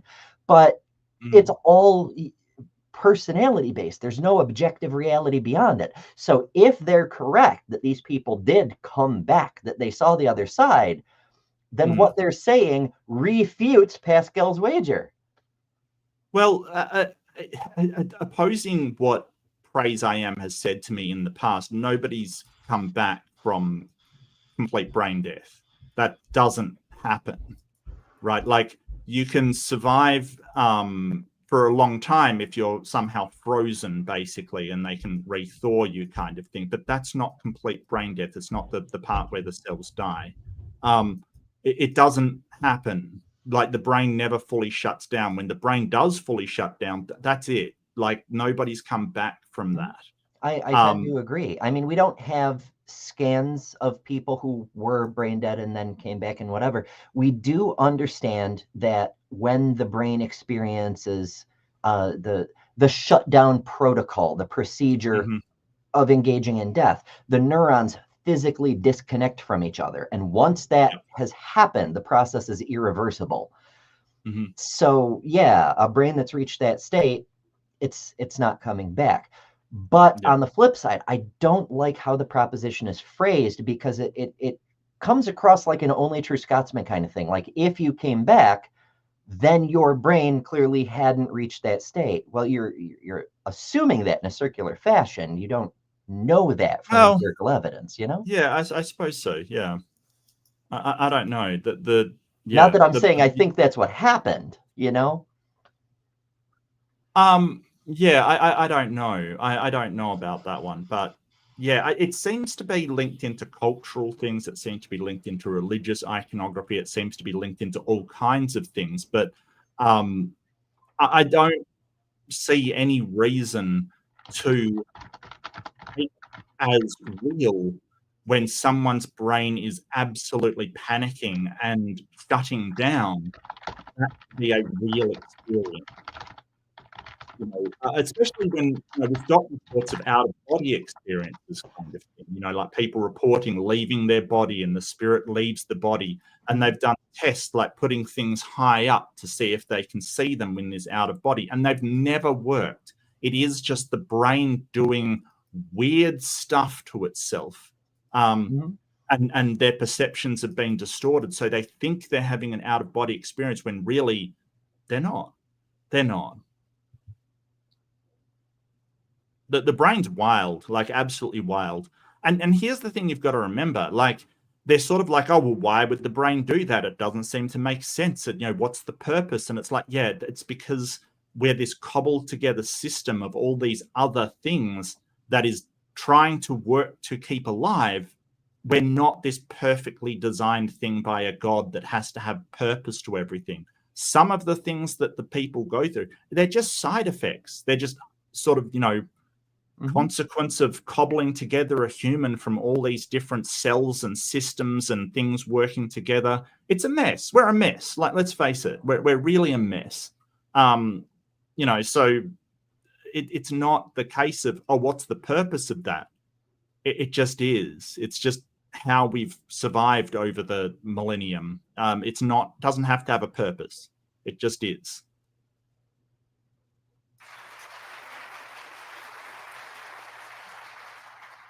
And now Mr. Taunton will remain at the podium for 3 minutes discussing atheism in the 20th century. Well, as Christopher has pointed out, I have mentioned something about that in my opening statement. I will say that I don't have a great deal more to add to that. I'm waiting to hear Christopher's rebuttal to that. 100 million dead, ladies and gentlemen, in the previous century by secular regimes. Now, that is more than all of the religious wars from all previous centuries combined. The problem, ladies. Well, in fairness, that's really more because there were more people around. I don't, more people, bigger weapons. Yeah, the weapons were different as well. I'm not sure you can blame them on atheists. I'm sure that if the Crusaders had, you know, tow rockets, there would have been a lot more death in the medieval times. Just they were using swords and stuff. I'm not sure we can leverage that one onto atheists. I think maybe he's talking about Stalin in particular. I mean, I don't know why they go to, you know, the head of Germany so often during World War II. Stalin's definitely an atheist. There's no doubt about it, but he didn't kill for atheism. Like, he really, and most of the deaths was due to ineptitude and sort of just incompetence in running their system. A lot of people died of starvation, not him. Like, don't get me wrong, he definitely threw a lot of people in the gulags and executed a lot of people, no doubt about it. But A, he didn't do it for atheism, and B, most of his toll was through starvation because he was an idiot. And I'm certainly not justifying that. He's the absolute monster. Ladies and gentlemen, is human nature. Democrats say it's Republicans. Republicans say it's Democrats. The environmentalists blame it on those who are doing damage to the environment and so on. But the reality is, as William Golding, the author of... Okay. Whether or not you think climate change is real, we had definite problems with the environment, like around this time. California's Clean Air Act had to be enforced because it was getting ridiculous over there. Like, seriously, you can actually see in pictures of California, like, you know, Los Angeles before and after the Clean Air Act was implemented. Like the environmentalists, I don't remember when Flint had lead in its water, They still do. That hasn't been fixed yet. Yeah. Really? I thought that they'd done something about that. That's crazy. That's crazy. How are we in Australia and we've got better water than you guys? That's ridiculous. And our water is like purified from our sewage system. That's crazy. Lord of the Flies once observed that the problems of human society are the problems of human nature. And what I would suggest to you is, which of our two philosophies restrains the darker impulses of man, and which one exacerbates it? Atheism, ladies and gentlemen, absolutely exacerbates. What? He's doing that thing again where he's telling on himself. Yeah. Which of these two philosophies says, hey, maybe don't be a mass murdering horrible person because it's not nice? And which one says, hey, go ahead and be a mass murderer. Jesus will forgive you if you just suck his dick a little. Well, atheism doesn't say anything. That's the whole point. It just says there is no God. It doesn't say anything of the sort. It's not for or against any massacres. It's not like every atheist is just an atheist and that's all they are. It's like sort of saying, well, all Christians are the same. And notice that he was like, oh, atheists just paint with a broad brush over all religions. And here's what all atheists believe. What? As far as sort of generalizations go, this guy, for complaining about generalizations, he sure does make a lot of them. Atheism doesn't give you any moral compass. It doesn't suggest that you should go out and revel in your darker nature. It doesn't say you should restrain your darker nature. All atheism is a position on one proposition. Is there a God, or do you believe in a God? Sometimes, depending on what you're asking. But that's it. That's all it is. That's it. That's it. Not believing in a God. There can be other things to believe in. There's a lot of secular institutions that do a lot of good, and they don't put God at the forefront. Get over it. And yeah, there's going to be people who are atheists, maybe nihilists, for instance. I was sort of talking about that a little bit. Nihilists, a true nihilist may be incredibly destructive because they don't believe there's any purpose to anything. That is a form of atheist. But it doesn't mean all atheists are nihilists, right? It doesn't mean that all atheists go, well, there's nothing to believe in, let's tear it all down. It doesn't mean that all atheists are dictators or fascists or anything of the sort. Yeah, and even nihilism itself, again, not affiliated with atheism necessarily. You can be a Christian nihilist. You can say nothing matters because God, whatever. But nihilism doesn't even have to be negative. Forrest Velkai tends towards a positive form of flavor of nihilism, and I really like that. It's, if nothing really matters, why not make the world better and have more fun and give people more joy? Why not do those things? Well, I've heard, and I heard last night about optimistic nihilism. It's not something, apparently, I looked it up. It wasn't something that really existed in philosophy, but I don't have a problem with sort of a colloquial usage of it. And I sort of get it as far as it, like personally, if I think that I'm just going to die at the end of the day, why not make the best life for myself? And, let's stop being anxious about, the end process of our lives, because it doesn't really matter. Like, I get that that's a positive thing. I think that sort of an optimistic nihilism, I can kind of get on board, but I personally wouldn't say, I would say that making your own purpose because there is no inherent purpose is maybe an existentialism or an existential nihilism rather than an optimistic one. I don't know about that. I probably wouldn't be on board with that. I'm more of an existentialist. So I would say, hey, because there's no inherent purpose to the universe or to, humanity or to anything like that, I will make a purpose for myself. But even that I'm not sure of.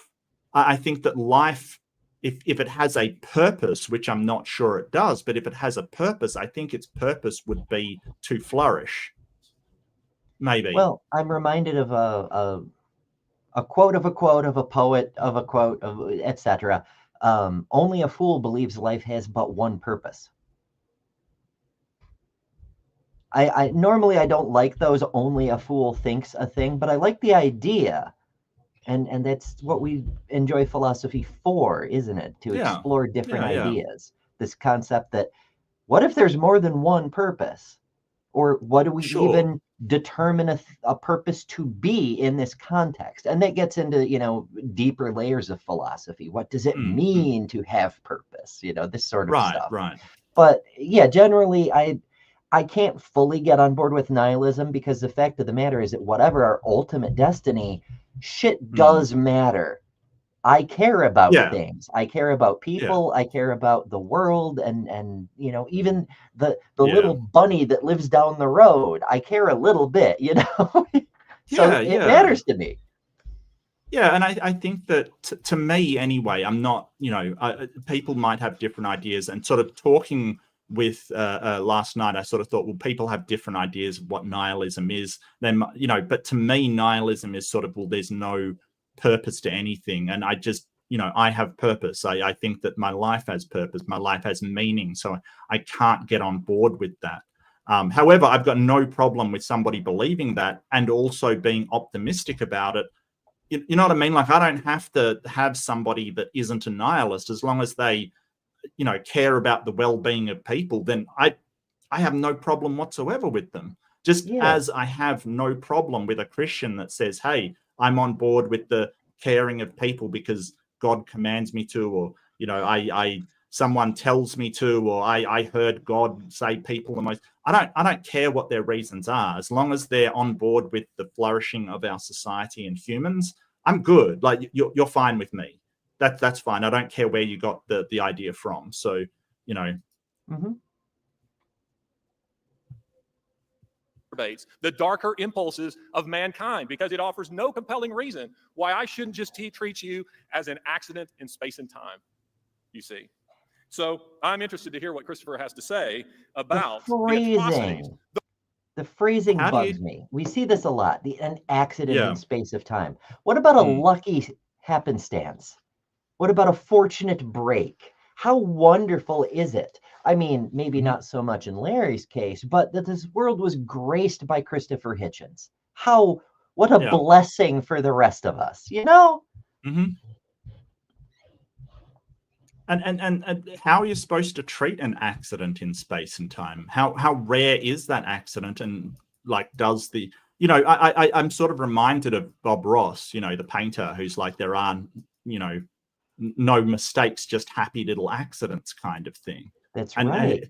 And he sort of, and he was very religious, and he was sort of trying to teach people that, hey, what you think of as as a mistake may be something that is fantastic. It's worth it. And a lot of the things that we discover are happy accidents. I mean, I often tell this story of how Wi-Fi was invented because people searching for microscopic black holes couldn't find them and accidentally discovered it. People have made accidental discoveries and inventions all the time. How do you treat a happy little accident? Do you just shut it down and close it down, or is it something that you celebrate because it was never meant to be, but there it is anyway for us to use and for us to enjoy? Right. The window open. What a happy accident. Yeah. So I think his ideas of, an accident in space and time, I don't know it was an accident. If everything's deterministic, it may have been determined to happen. I don't know. And so number one, I don't know it's an accident. He's painting with a very broad brush there. Number two, why shouldn't a happy accident be celebrated? It's a happy accident that you won the lotto. You don't get depressed about it.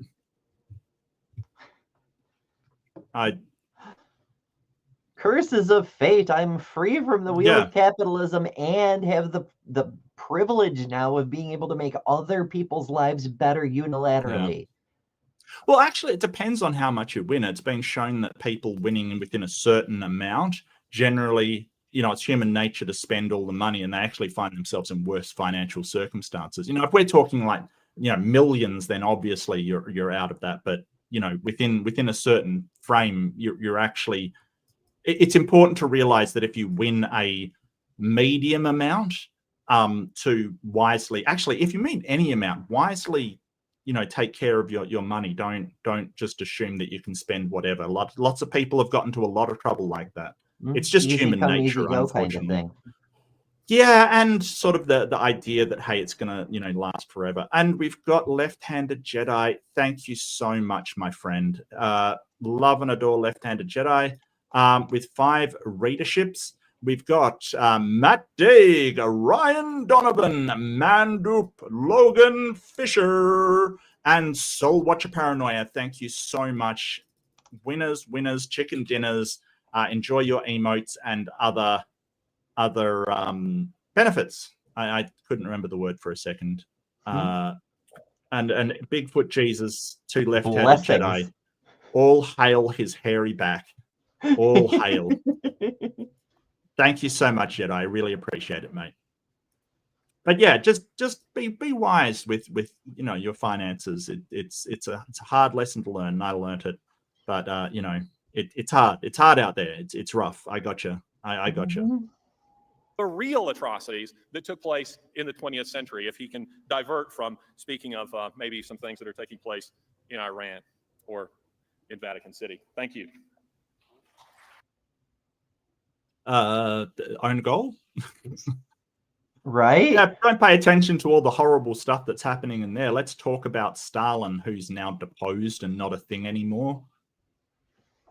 Yeah, Stalin's been dead for a very long time, and he did some horrible shit. But like, why does it always have to be about death? Also, But I just want to point out that both Stalin and the papacy have done really horrible stuff.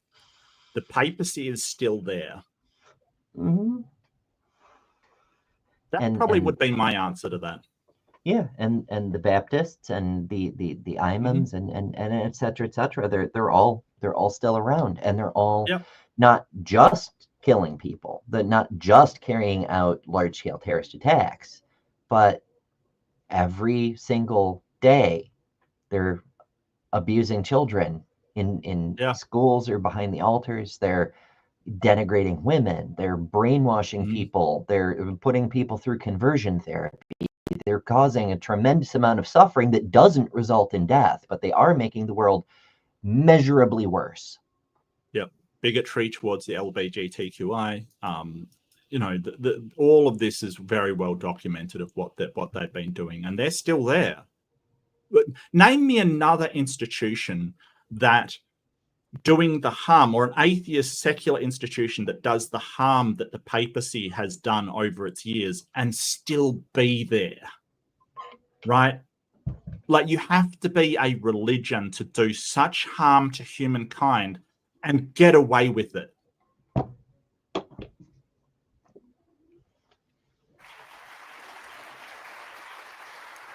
And now, Mr. Hitchens, 3 minutes, atheism in the 20th century. Get him, I Hitch. have to say, Get him. again, I had nothing to do with the bus campaign. I'm just amused by the insertion of probably by the government. Well, now, George Orwell once said that all totalitarianism is essentially theocratic, by which he meant not that you can't be a totalitarian and a religious unbeliever or non-believer, because after all, Orwell is the author who helps us, perhaps better than anyone else in the 20th century, to understand the phenomenon of the totalitarian and of the. Orwell was a great writer. You ever read Animal Farm? Yes, I Amazing. In 6th grade. It was. I thought it was too early because I got it, and a couple of the other kids who like read Tolkien and shit earlier than that got it. But most of the kids, boom, right over their head, like, no, there it goes, bye-bye. But great fucking story. I mean, it's really on the nose. It really beats you over the head with the point, but it's well executed. Yeah. Person who thinks of human beings as raw material. He meant by it that totalitarianism has to put certain things off limits for discussion. In other words, to make certain things scriptural, so to speak, or matters of faith. You may not challenge the one book of the inner party in 1984. You may not challenge the supreme leader, in this case, Big Brother. These things must be taken as matters of faith. Now, if you look at the 20th century dictatorships that we are most interested in. Yeah, and so what he's talking about there is what you would call dogma, right? So dogma is a belief or tenet of some organization that is unquestionable, inerrant, right? It cannot be wrong. It cannot be questioned because it cannot be wrong. And so dogma is usually used in association with religion because, you know, the scripture is unquestionable. It is inescapably wrong. It cannot be questioned because of its perfection. So it's usually applied to there. But I think that's what he's talking about, that totalitarians, while they might not be religious, they still have that dogma. You know, you cannot question the you know, writings of Karl Marx, you know, the Marxist kind of things. And yeah, he's got a point, although I still wouldn't call them religions, to be honest with you. Except for maybe North Korea. That's a religion, definitely. Yeah, well, you know, that kind of thing, it crosses certain lines, like, you know, with the pharaohs and some of the other god kings across history.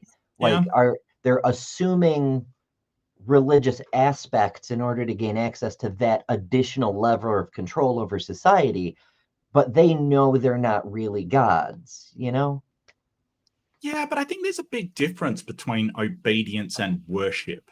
You know, like worship's a very specific thing where you are adoring somebody in their sort of as a greater being than yourself, which I don't think Stalin rose to. People did sort of, I don't think that would rise to worship. Whereas the pharaohs definitely would have. They considered pharaohs to be gods and something special over everybody else. But I think that Stalin probably wasn't in that frame. And that's probably what I would define as part of a religion. It is the worship of something, which, you know, according to some fundamentalists, atheism or evolution's a religion. No, it's not. We don't worship anything.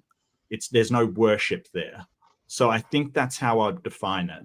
And I think that in North Korea, they definitely worship Kim Jong-un as a god kind of thing. Yeah, the Necro Lich King type thing. And most horrified by. If you start, which I will, with fascism and National Socialism, then my point is a very easy one, and you don't need Orwell for it. If you take out the word fascism from the history of southern Mediterranean and Balkan Europe, and some of Central and Eastern Europe too, everywhere roughly from Portugal to Slovakia in the 20s and 30s, take out the word fascist regime and just put in conservative Catholic. You don't have to change anything else. That's what it was. The church was an official state accomplice of Mussolini, Franco, Salazar, Pavlic in Croatia. In Slovakia, the Nazi-installed clerical dictator was actually a priest in holy orders, Father Tisa. Everybody knows it. The church has never stopped trying to apologize for it, has never quite come up with the words. So, National Socialism is a little tougher proposition than that. It did make its first diplomatic agreement with the Vatican, both on foreign and domestic policy, that's true. Hitler remained Catholic till the day he died. In Mein Kampf, at the end of the first chapter, he says, and the church reviewed his book and didn't ban it, as it banned almost every other book it didn't like in those days, that in destroying the Jewish people, he knew he was doing the work of the Lord. He says actually throughout Mein Kampf, that's what he's doing. You can look it up, it's easy. When you were made to take your oath to Adolf Hitler, of the oath of ultimate loyalty as a German officer, you raised your actually with this hand and said, I swear by Almighty God. That's how it began. The churches celebrated Hitler's birthday every year of his regime until the very end, and continued to harbor the refugees from his regime well into the 1960s. It's a case easy to rest. On the question of communism, I'll take the minute I didn't take on Pascal. How's that? Fair wager. It's a little tougher. You don't understand communism at all. Oh, and I should add the third member of the Axis, the Japanese imperial member, had as its leader the emperor. Yeah, the Japanese absolutely did have the emperor as a god. Yes, that's very well known. That's why they never bring that one up. They're only concerned with the European dictators because, Japan, someone who was a god and was worshipped as such by his. It's not exactly a secular dictatorship. Now, you don't understand communism in my submission. I've studied it a great deal. If you think that members of the Bolshevik Party thought, gosh, now that there's no God, we can do anything we like. We can kill anyone we want. That's actually not how it went. You should read the memoirs of the people who did the collectivization, who actually arrived on their horses and ripped open the sacks of grain to see if the peasants were hiding any, hoarding any, keeping it, and beat them up till they'd say, where have you hidden the grain? The cities need the food, you don't, the peasants don't, we need it. And went on in this way and brought about show trials, inquisitions, in other words, the worship of an unassailable leader like Joseph Stalin. They were all doing it in the name of a doctrine that said, if we do this, there will be heaven on earth. And it's precisely the way in which it decayed into a pseudo-religion that made so many of its adherents break from it and make it repulsive to us. But its attitude as a dictatorship had little or nothing to do with its attitude to religion. That's why Joseph Stalin, of course, always kept the Russian Orthodox Church on his side and in his corner, as the Russian Orthodox Church remains to this day, an accomplice of the Putin regime of KGB tactics at home and great Russian chauvinism abroad. So really, the case that the woes of the 20th century are to do with the collapse of faith, which had already happened because of the First World War, which was a war between Christian empires and a religious war in every sense of itself, is completely ahistorical and leads to no understanding at all of what it is that makes the totalitarian principle so dangerous. Thank you. All right. And actually, Mr. Hitchens, if you'd like to stay up there, we're going to move on. More Hitch, yeah, I'm all on board. Come on. Hell yeah. Let's just have Hitch up there by himself, yeah.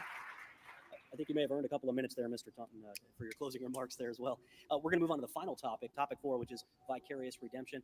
3 minutes to discuss vicarious redemption, and then 2 minutes of closing remarks, so we can just take the full 5 minutes in full from you. I'm doing VR? Yes. Yes. Yes, and then your closing remarks as well. Vicarious redemption, this is what I mean by it. The idea that you can give your sins to someone else and have them taken away. It's one of the many reasons I believe Christianity to be an immoral doctrine as well as an untruthful and fictitious and mythical one. Yeah, and a lot of Christians will sort of say, hey, if you know, you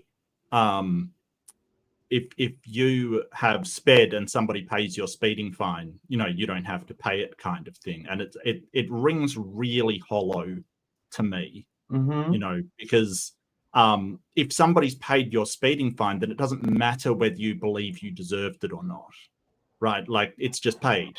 Yeah, you don't have to believe in the person who paid it. It's still paid. Right.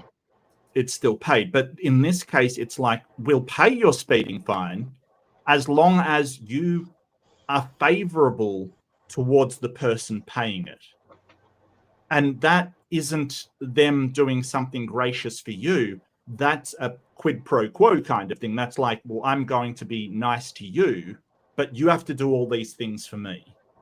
And, you know, me in that case, I'd sort of say, well, then I want to pay my own fine. You can't. Yeah, you're not allowed, or you're not able, or whatever the case may be. Right. And there's so many tells and cell phones. Like, of course, there's many different takes on Christianity. You know, there's an argument continuing on to this day, whether, you know, grace without works is dead, or it's purely grace-based, or whatever. But there's a lot of fundamentalists. Todd Friel from Wretched Radio, who says the difference between Christianity and every other religion is Christianity doesn't require works. Everything else is works-based. Christianity is pure grace. But the thing of it is, if you have to profess that you love the Jesus man, that itself is a work. If you must do that to receive the grace, then it's not purely grace. Well, I don't think that's the case. I think that what they're talking about is whether it is good deeds and bad deeds that will get you into heaven, or just belief by itself, regardless of what you do. Like, so there is a principle of once saved, always saved. So if you believe in God and worship him at some point in your life, doesn't matter what you do afterwards, you're always saved. And that is a horrible idea, because you can do the absolute worst thing, atrocities, and say, well, once saved, always saved. You know, once you've got your ticket, that's it. You're in. It leads to incoherencies as well. Like, if it's true that once you're a Christian, you're always a Christian, then once you're a Muslim, you're always a Muslim. And once you're a Buddhist, you're always a Buddhist. And now suddenly you're 3 different contradictory religions all at the same time somehow. It's a bit of an issue. But I've never heard of once saved, always saved in Islam, I think. No, I've never heard it either. But if it's true in Christianity, it's true in everything else too. And I suppose so. I mean, so, yeah. to the same value of true that Christianity can apply for, which is debatable. debatable. Loophole of Pascal's wager, you can sort of, set up franchises and branch out, like cover That's all right. your bases. Yeah, like Pascal fried chicken, Pascal diet yogurt, whatever the case may be. McPascal is my favorite. McPascal. Yeah, so you can just branch out and cover all of it.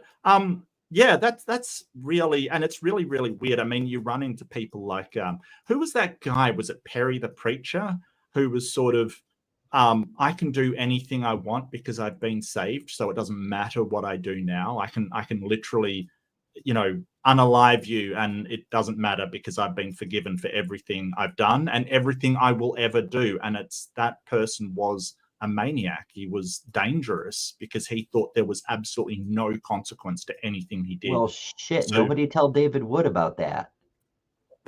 I'm not David Wood. I hopefully will be debating him. He agreed to debate me next year. Hopefully he will come through on that. Yes, I caught him on Matters Now in an after show, and I asked him if he would debate me. He said he will debate me next year sometime. So I'm really looking forward to that. As you know, David Woods is like one of the people on my wish list for debate. So hopefully that'll come through. If not, you will hear all about it from me because he did agree to it. And I should really get the recording of that actually, and sort of keep it. Yeah, definitely keep that handy. Yeah. But if he flakes on you, it's hard to say that he ran away because he's scared, because he doesn't really experience fear in the traditional way. No, I don't think so. I think he's a pretty, I think he'll be genuine. I think he will, rise to the challenge, I think. I expect so, if only for professional reasons, because somebody of his caliber can't have, people with recordings of him saying he'll come to a thing, using them to demonstrate he didn't come to the thing, No, well, I mean, I'm not really any big kind of celebrity or anything, so I don't. Well, it's not really so much that, although opinions do differ on the matter, but it's not who you are; it's who he is. If he's on a recording saying he'd do a thing and then he doesn't, not a great look. Well, hopefully it can be sorted out, and I'll probably resign from commenting anymore on it. Just say I hope it goes through, just because I would love to do it. I think it'd be really interesting, and it'd be a fun time for me. So I really hope he can. Probably absolutely own me. He's a doctor in philosophy, so he should be able to just, handle some random atheist with questions kind of thing. Absolutely. You're hardly a random atheist. And I am a random atheist.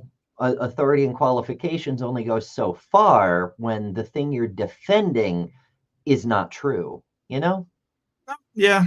Well, I mean, Marcus Aurelius called the philosophy the great equalizer. He used to have a slave that he sort of discussed philosophy with, and said he was his equal in philosophy, basically. So, and I like the idea of that philosophy is the great equalizer between people. It doesn't matter what your background, your ideas should stand on their own merits, to quote Matt Delahunty, which is fantastic. It was interesting too, just while I'm on the subject. Okay, tangents in the chat. I've done it again. Like this is the Mark Tangent Hour. You better get used to it. Here's the thing. I encountered Jim Bob in Standing for Truth's chat the other day.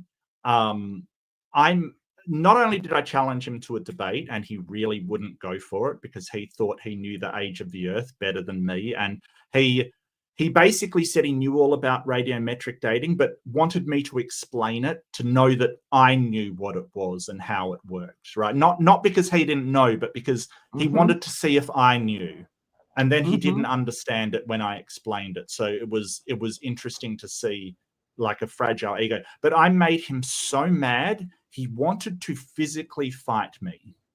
I'm not even joking. I made him that mad. He was like, we should physically fight to see who's right. And I'm like, will that actually show who's right? And he's like, well, might makes right. And I'm like, what? I'm What sort a of like, beta response. My goodness. It was sort of, because he's like, oh, cope and seethe kind of thing. And then later he's like, you know, we should physically fight to sort of, it's like, are you a child? Are you 10 years old? What are he you is, talking yes. about? Kitty table.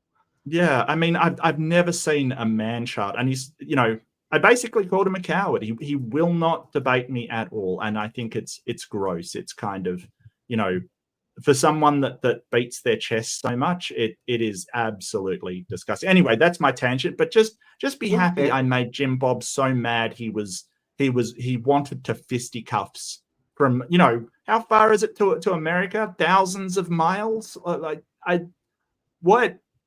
don't. It's so weird. What a weird guy. Mm-hmm. Stop being weird, Jim Bob. The idea that a scapegoat can be fixed upon and your responsibility dissolved by handing your sins to him, and then the ensuing and disgusting human sacrifice that's required. There's no conceivable moral mechanism or process by which crimes that you've committed, actions that are your responsibility, can possibly be removed from your record by the maltreatment of somebody else, even if you've asked for that to happen. Let me make the case a bit clearer. Excuse me, my voice is a little weak these days. If I like, I can pay your debt, even if you don't ask me, and that debt goes away. Okay, I like this person, he's a friend of mine, or I'm sorry for him. What's the amount? I'll write the check, that debt's gone. People have even been known to volunteer to serve other people's time in prison. And in very extreme cases, the best known, I suppose, is Tale of Two Cities. Sidney Carton, to volunteer to substitute for someone on the scaffold. That can be done, and it's rightly admired. Because it can really only be done once. You can't make a practice of it. You can't make a ritual of it by definition. That would degrade it if it became a thing of habit and something that could be performed secondhand. But what I cannot do for you, my dear brother, my dear sister, my dear comrade, what I cannot do is take away your responsibilities. You're still stuck with what you did to incur that debt. You're still stuck with what you did for that prison sentence. I can't take that away from you, and nor should I offer, because it would be to offer to remove your responsibility, which is the moral core of the human being. Now, yeah, so what he's basically saying is somebody can take your punishment, but you still have the moral responsibility. You are still the cause of those problems, and you still have a responsibility not to repeat them in future. If I take away your punishment and you repeat the same bad behavior, what's the point? What does it do? And this is the problem. So Jesus takes away your responsibility for any wrong that you've done and keeps doing it as you do it over and over and over and over. And this is the horrible thing that we get into, this horrible endless loop of Christians doing bad things, asking for forgiveness, and then going out to do the bad things again. Mm-hmm. I had a friend in high school who, he tended towards atheism, agnosticism, and so forth. He was very counter-religious, shall we say. And I remember very clearly the first time I ever heard him say this thing. We were standing in line at a Six Flags amusement park, and he was smoking in the line. And this was before all the public smoking ban laws and so forth. Mm-hmm. And a person a little ways back, were high school kids. So, he was very young smoking. And the guy says something to the effect of, smoking leads to tooth decay and moral decay. And no pause at all. This kid spins around and he says, Jesus Christ died for my sins, and it's my duty to make sure he gets his money's worth. If you want to make sure Jesus, got some value for sacrifice, you have a moral obligation to do horrible things so that his forgiveness really counts.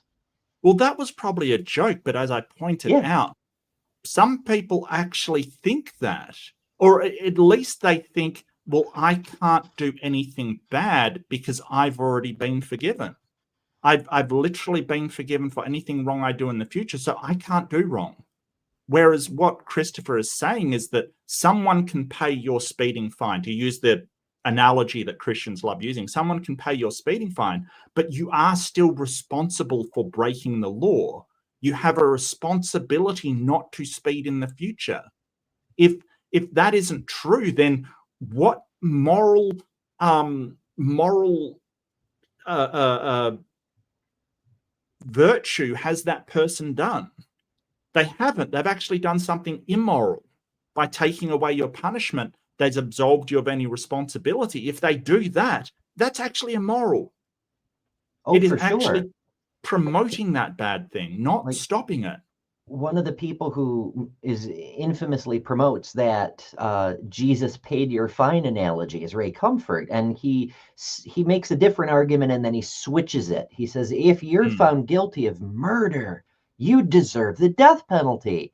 And then he changes it to a traffic thing. What if Jesus paid the fine? Because you can't just pay a fine for the death penalty, you know, so he has to change the analogy midway. But what if Jesus could? What if Jesus could take the punishment for you for committing murder? Jesus is putting a murderer back on the street. Yeah. What the fuck? Yeah. And that's horrific, right? What if we could put an innocent person and kill them instead of the murderer? Wouldn't that be wonderful? No, it wouldn't. No, absolutely not. And it's unclear how killing of apparently a perfect human absolves you of all of your sinning to get into heaven. Because it's not like that stops your sinful nature or whatever. All that happens is God forgives you for being sinful. Why can't he just do that anyway?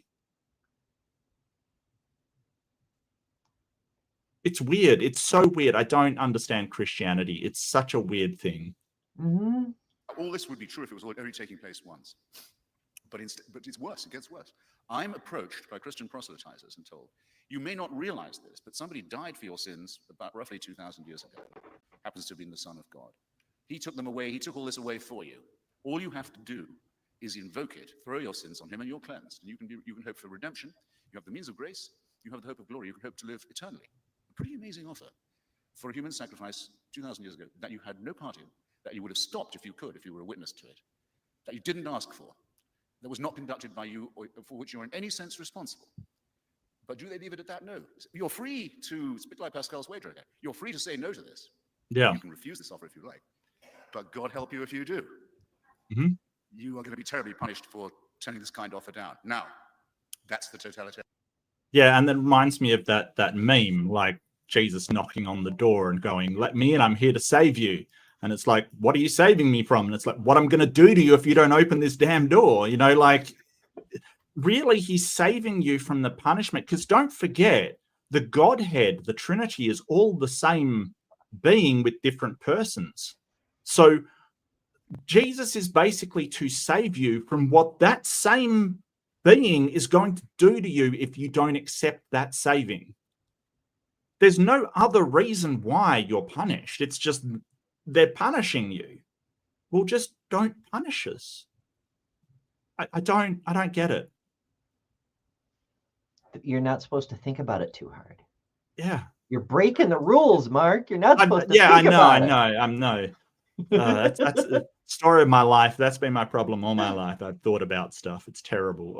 I don't know what's wrong with me, quite frankly. And I say it with what you may... Sorry, you must not. Oh, poor Hitch. This is kind of sad. You are so missed, my friend. Absolutely missed. I shouldn't say my friend. I never knew Hitch. I admire him so much, not just because of how good he was in debate, but also the range of his knowledge just puts me to shame. It is just incredible how much he knew about so many various wide subjects. He absolutely was a great benefit to humanity. Rip Hitch. Breath. I say it decidedly, and after much reflection, I decline to be spoken to in that tone of voice. And I hope you will too. Thank you.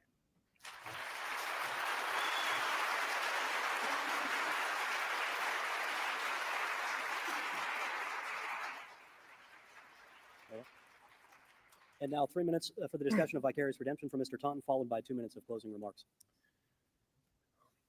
I am somewhat amused, ladies and gentlemen, by these continual expressions of moral outrage. We have seen it throughout the debate. On the one hand, he keeps appealing to some sort of absolute moral law, while...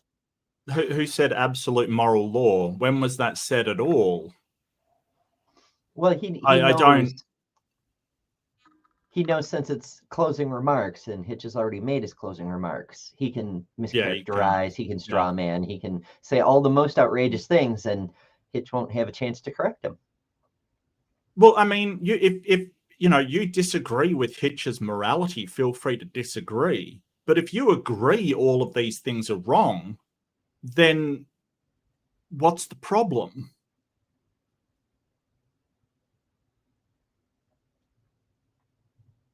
He never said it's some absolute moral law. He just said it offends morality, which is his morality and the intersubjective morality of society. I don't see a problem with that. Simultaneously denying the existence of a lawgiver. Where does he get this code? His own vague inner promptings? Those are no more valid. They're not exactly vague, ladies and gentlemen. Sacrifice for. Sorry? He said, where does he get these? His own vague inner thoughts, basically. And no, they're not vague. For a lot of people, for people like Larry, they're probably vague because a lot of people never really think about morality in that way. You know, what do things specifically mean? What do they specifically entail? But Hitchens absolutely has, because he's articulated these things on numerous occasions. So they're not vague in Hitch's case. No. Yeah, you're right. He has actually given a very structured and detailed breakdown of where his morality comes from. There's no vague about it, is there? It's just, you know that he can't say anything else. So, and morality is such a huge conversation.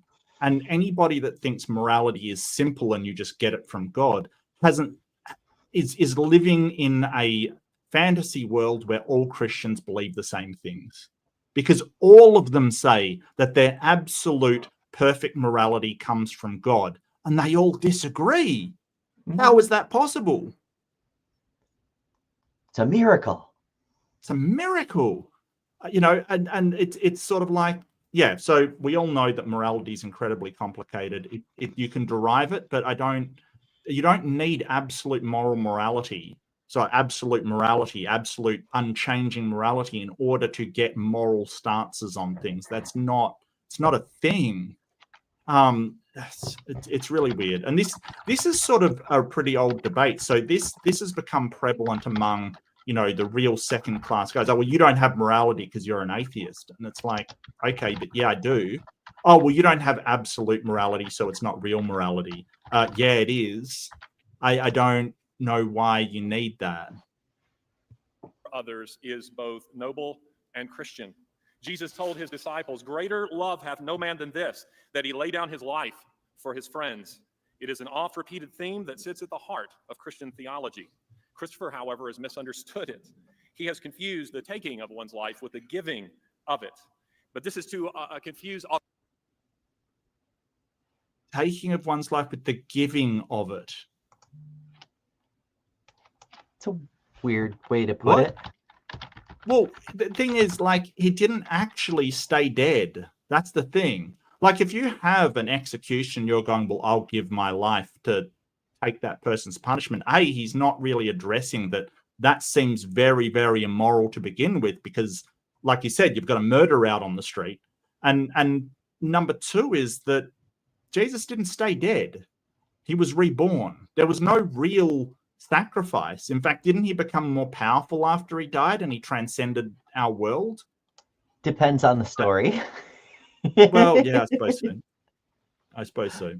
But yeah, he kind of, in those stories, he kind of proves that the Hindus are right, because he reincarnates into an entirely different body and nobody recognizes him. They're like, excuse me, sir, true, yeah. Are you the gardener? Have you seen my dead friend? And one of his closest friends says, I don't recognize you and I don't believe you. Mm-hmm. Yeah, what happened there? I want to know what happened there, why they didn't recognize him. If God wanted them to know that he had returned, why didn't he make him look the same? Was that a problem? I don't... It's a weird detail, isn't it? Yeah, it's kind of, oh, well, you've been reborn, but let's make you look completely different. What? Why?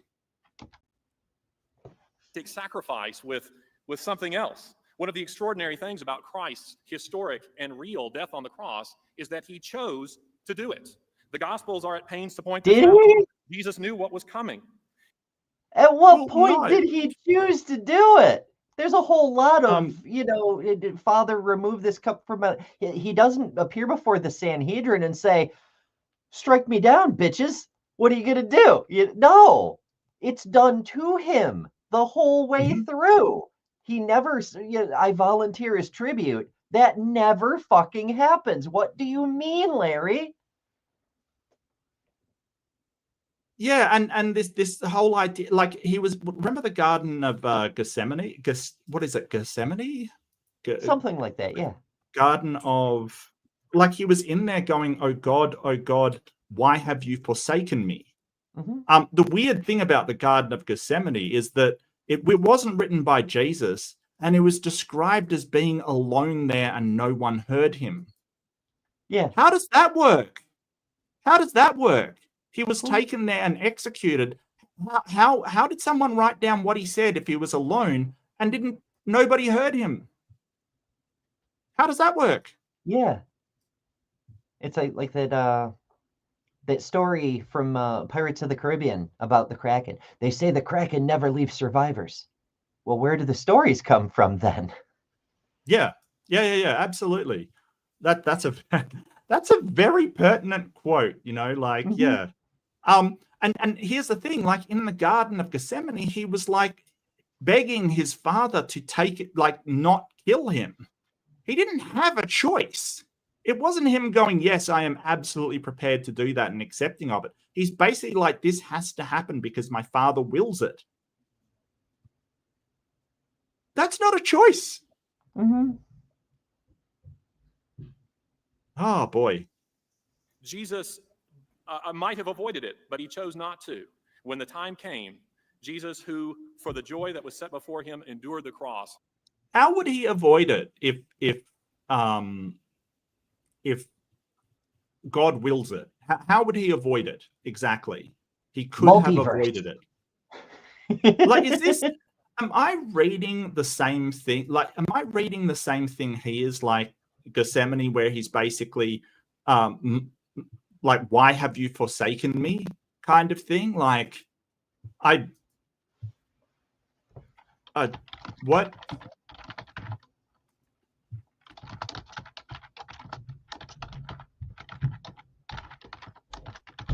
I mean, that does vary from story to story, like all the parts of the story. But I'm thinking of like how at one point in the different narratives, Jesus's family goes to Egypt, and in another story, they simultaneously at that same point in time go like back to Nazareth, which is another fun thing because where the fuck is Nazareth? But never mind that. Maybe he could be on the cross and off the cross at the same time, sort of a Schrodinger savior, if you will. Oh, okay. Yeah. Maybe. Well, in one version, the disciples were told to stay in Jerusalem and not leave the city, which they did. And in one story, they went to another town outside of Jerusalem. Apparently, they did both.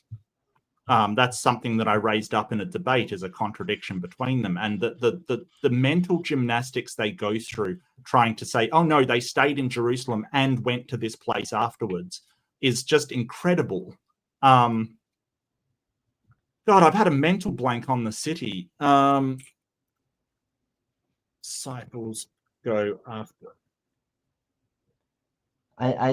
The only thing that comes to my mind is Galilee, but that's a whole region. Galilee, yeah, no. Galilee is correct. Yeah, that's where they went. So they both stayed in Jerusalem and went to Galilee. How? And despise sorcery, the shame. And as the Apostle Paul has pointed out, if the resurrection is not true, then Christians above all are to be pitied, because it means that there is no hope, ladies and gentlemen. There is none for any of us.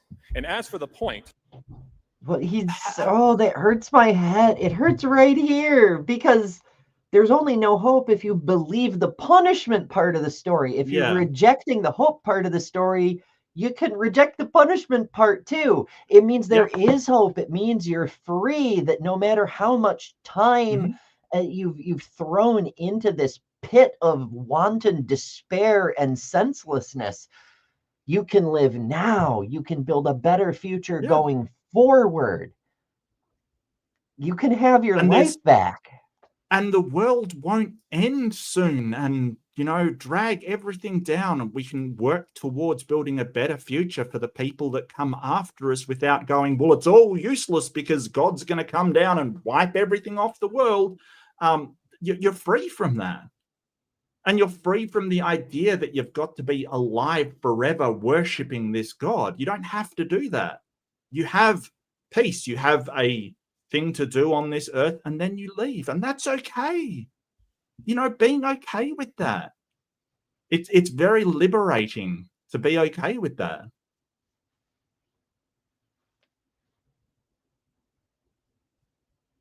I'm sorry, it just is for me. I don't know how I would function going through life thinking that I'm going to be punished or have to worship somebody for eternity kind of thing. It sounds really terrible either way, to be honest with you. Concerning fascism and communism, it is perhaps at this point worth stating that that I taught Russian history and European history for some time, and I can tell you that this is indeed a revisionist version of history. Robert Conquest, who is regarded as one of the preeminent historians of the purges, collectivization, Stalinism, states that, quote, a vicious atheism accompanied all of their activities in the villages, in the countryside, that motivated the purges, that motivated collectivization, that motivated the murder of no less than 30 million Russians. And that is just a conservative.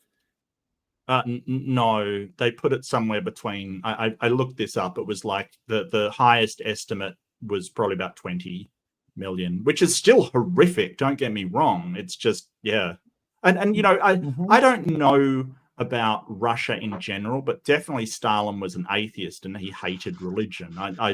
You know, I'm not gonna lie about that. I think that that's absolutely true, but that doesn't mean that it was atheism that motivated all of this. I was just going to question that as well. Like, first of all, he's rolling in the starvation from the famine. Oh yes, with that large number.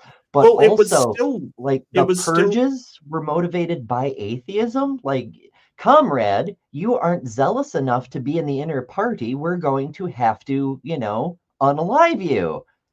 For atheism? What do you mean? Well, I think maybe you could make a case of sort of not just atheism, but anti-theism, basically. But I think it was more motivated by the church's power and his absolute loathing of anybody else that had power more than his hatred of religion just for being a thing. I don't think that it was just, well, I'm an atheist, I hate religion, I'm going to destroy religion. No, I think it was the power that religion had that he disliked. Oh, absolutely. That's why Stalin, reinstituted the church a few years later, once he had ironclad control over the leaders. He said, you know what? Now you're going to go forth and spread the good word of the state. He didn't mind religion at all when it served his power. Estimate. And as for Hitler, Joachim Fest, who is well known for his biography of Hitler, he has made this point, and it's a powerful one. As with Hitler's protestations of belief in tradition and conservative values, or in Christianity, the socialist slogans were merely movable ideological props to serve as camouflage and to confuse the enemy. Hitler himself said, Christianity is the invention of sick brains. I'll make these damned parsons feel the power of the state in a way that they would never have believed. For the moment, I'm just keeping my eye on them, but if I ever have the slightest suspicion that they are getting dangerous, I will shoot the lot of them. Those who could not be paid off were shot.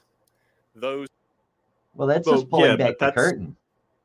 Yeah, but that's not atheism. That's basically hating their power. And Hitler was a weird one. He kind of had this divine, he believed he had a divine sort of mission that was based a lot around the purity of the Aryan race. But when we start talking about it, you'll notice that these words like divine and, you know, purity and these real religious terms start to come into it. So I don't think necessarily he was a Christian. I think there was an odd cobbling together of some sort of monotheistic stuff from Christianity. There was definitely some Germanic things there. Sort of the you know, considering blood to be sacred and things like that. Some real weird stuff. But, you know, the fact that he thought that it was a divine mission and his opinions on divinity and his right through divine, so he'd been divinely chosen, he definitely wasn't an atheist. There's no way. But I don't think he was Christian either. I think he had a weird occultish Germanic hybrid that he followed, which was just, you know, I mean, the man was clearly mad. He was clearly mad. Yeah, and a lot of what, first of all, I can't find that alleged quote that Larry threw out there. It doesn't seem to be a real quote. Shock and surprise. Oh, yeah. But Larry. Also, the quote doesn't actually mention Christians. And Hitler did say a lot of similar things pertaining to the Jews.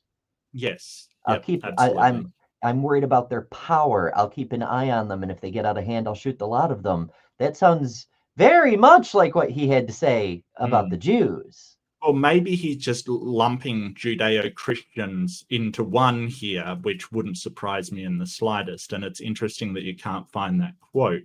But he is right that as far as he was concerned, he had a lot of things that he professed as beliefs that he kind of shuffled around, depending on, you know, he is a populist. He sort of, you know, he's a lot like Trump in that way, you know, who nobody really believes is a Christian, but he'll say, hey, I'm a Christian. And my favorite Bible verse is, oh, there's so many, I don't know which one, kind of thing. It's laughably ridiculous, but he's happy to use it in order to get what he wants.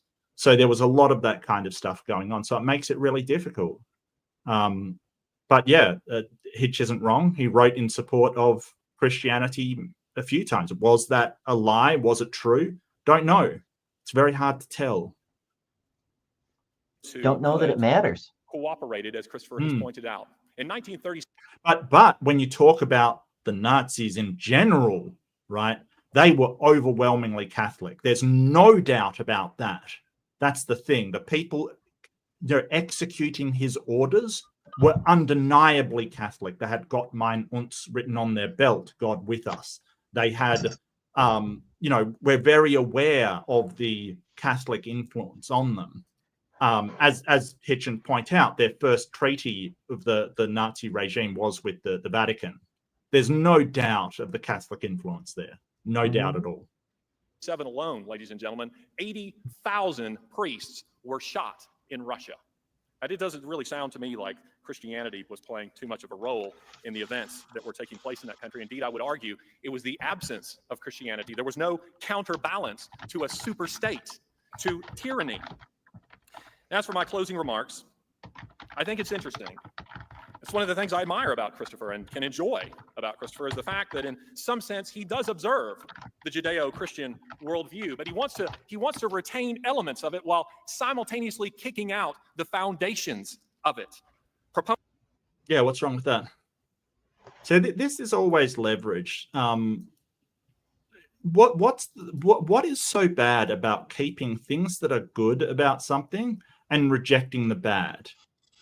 Well, they would say, well, you've got no foundation for good or bad. I've made my moral system quite clear. Thank you very much. I don't like, that's like saying, hey, we want to keep some of the elements of Buddhism, you know, like meditation, yoga, you know, I guess Hinduism as well, all of these things, and kick out the actual foundations of the, you know, religion itself. Yeah, why not? But what's bad about that? Yoga's good for you. It's healthy. Well, why can't we do that? So the secularist would say, well, if it's good, it's good. I don't see why we can't. And this is what Christians do as well. I don't see Christians stoning their children in front of temples anymore. I don't see Christians, killing people for having done work on the Sabbath. You throw out the bad parts of your own religion as well. We're just doing it at a slightly more rapid pace than you are. Yeah, we're doing it with intention. Yeah. So, yeah, I don't see the problem with that. It's sort of leveraged against, oh, well, you want to keep the good parts and throw out the bad parts. Yeah, what's the problem? What's the problem now? How dare you want to get rid of the bad parts? How dare you insinuate there are bad parts in this perfect religion of the holiest of gods? Flawless. Flawless. Now let me tell you about the rules for buying slaves. Yeah, right. But here's the thing. Most of the good parts he's talking about didn't even originate from Christianity, like Golden Rule and stuff. That wasn't a Christian origin thing. That'd been in Egypt and Babylon for years and years and years. The Code of Hammurabi had basically the Golden Rule in it. Hammurabi, sorry. Harambe was the gorilla. Well, maybe it was the Gorilla's Code. Maybe that was a better version. I mean, indisputably, after Harambe, the world just went down the fucking hill. I've been doing too much work. My brain is breaking down. Excuse me. I'm sorry. I just, yeah. You know what? I want a Code of Harambe. Like, don't shoot something that isn't actually, okay. That's it. That's actually a good commandment. To quote an old meme, rip Harambe. Components of a society free from Christian influence can point to no nation or civilization that was founded upon atheistic principles that we might call even remotely good. Thank you very much. Yeah, I'm struggling now that I've mentioned, I'm struggling to think of what good thing we're taking from Christianity that is unique to Christianity. I can't think of much. Oh, that was an eye for an eye? Yeah, okay. Well, maybe. You could be right about that, Austin. I know it was in the Egyptian Book of the Dead. Was it maybe the Code of Ur-Nammu? So the Code of Ur-Nammu is like the oldest moral code we've got. It's the oldest known surviving one. It's in Sumerian, and it's from the old Babylonian period. I'll have to look it up. Yeah, that one seems to be an earlier version of the Code of. Yeah, okay. Well, it definitely was around at the time. I'm sure that somebody could tell me, but it was definitely in the Egyptian Book of the Dead, the Golden Rule, and other civilizations around at the time, older than Christianity, older than Judaism. Well, slightly older than Judaism, especially what was in there. Yeah, I don't know. I don't. I think sort of I think that taking a idea perhaps from it, a breakdown of the class system, like treat everybody in any class like they're your brother kind of thing, like we're all equal under. I mean, they say the eyes of the Lord, but I think that treating everybody as equal stakeholders in this world is a good thing. And I think it's good because it promotes a flourishing society with sort of social class movement. I think that's fine. Social mobility is a good thing. So I don't see why we shouldn't take that lesson as being a good thing. And perhaps that is something I'm trying to be very honest and credit Christianity with whatever I can. It is a good lesson. I don't see why it would be a bad lesson. Some of the things in there are terrible. If you look upon a woman with lust in your heart, then you have committed adultery. I mean, seriously? What is lust in your heart? What's your heart got to do with it? And sort of, you're like, oh, well, your heart beats faster. You have sort of a physical reaction. That is a natural reaction to a biological function. We know that now. That isn't choosing to have lust in your heart. What matters is how you conduct yourself with that feeling, with that sort of emotion that you're going through. It's unacceptable just to act upon it without, consent from the other person. Unacceptable. Because it's bad for society, it's bad for humans, it's bad for everybody. So, but I don't know what lust in your heart even means. Have you ever had lust in your heart? I don't know. The closest thing that comes to mind is like butterflies in the stomach kind of feeling. Right. Yeah, absolutely. Or like, because it's just, people of that time thought that the heart is what, because your heart beat faster and you feel it in your heart, that's where it originated from. We know that's not the case. Your heart responds to stimuli from your freaking brain.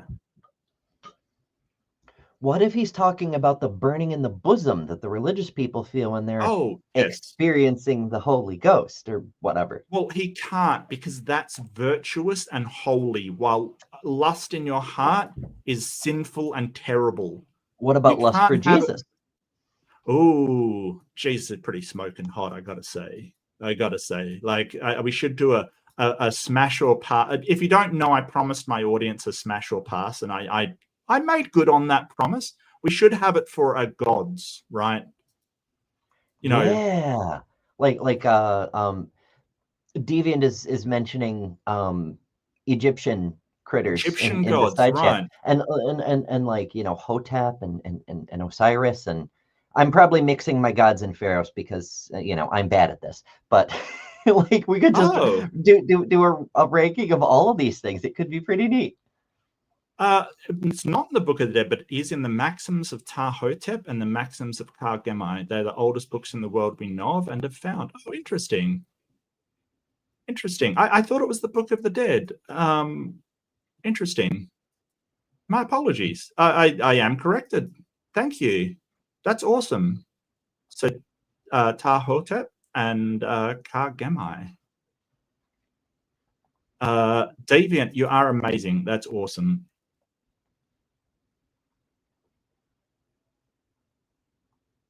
Though if you read through the negative confession, the mention of the golden rule is in there. It's just a bit more convoluted.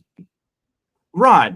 And it's a negative version, which is actually sort of most moral philosophers consider the negative version to be the superior version to the positive one. Like, do unto others. It's like, don't do unto others what they wouldn't do to you, basically. Like, this is the thing. It's I can definitely see how that's superior, because like, the golden rule, it gets... in there, I forget which cultures it is, but some of them, what we call the golden rule, they call the silver rule, because it's only the second best thing. And in those cultures, the best thing is do unto others as they would have done unto them, because what you like might not be what they like. If you would have done unto you a foot massage and they're ishy about their feet being touched, it's not the best thing. Yeah. But the negative version, don't do to people what you don't want done to you, that's kind of a social absolute must, No, thanks, Deviant. Really appreciate it. And Deviant is an Egyptologist, I believe, which is just fascinating. I probably should have an interview or a conversation with Deviant sometime. It would be fantastic. Try to line that up next year. I'm a little slammed this year, I must admit, but we are running so out what of did year. you think? Yeah, I know, right? It's weird. It's so weird. This one crept up on me, I got to admit. It really ambushed me. But that's okay. What are you up to, Ems? What are you getting up to? Oh, a bunch of stuff here on the YouTubes.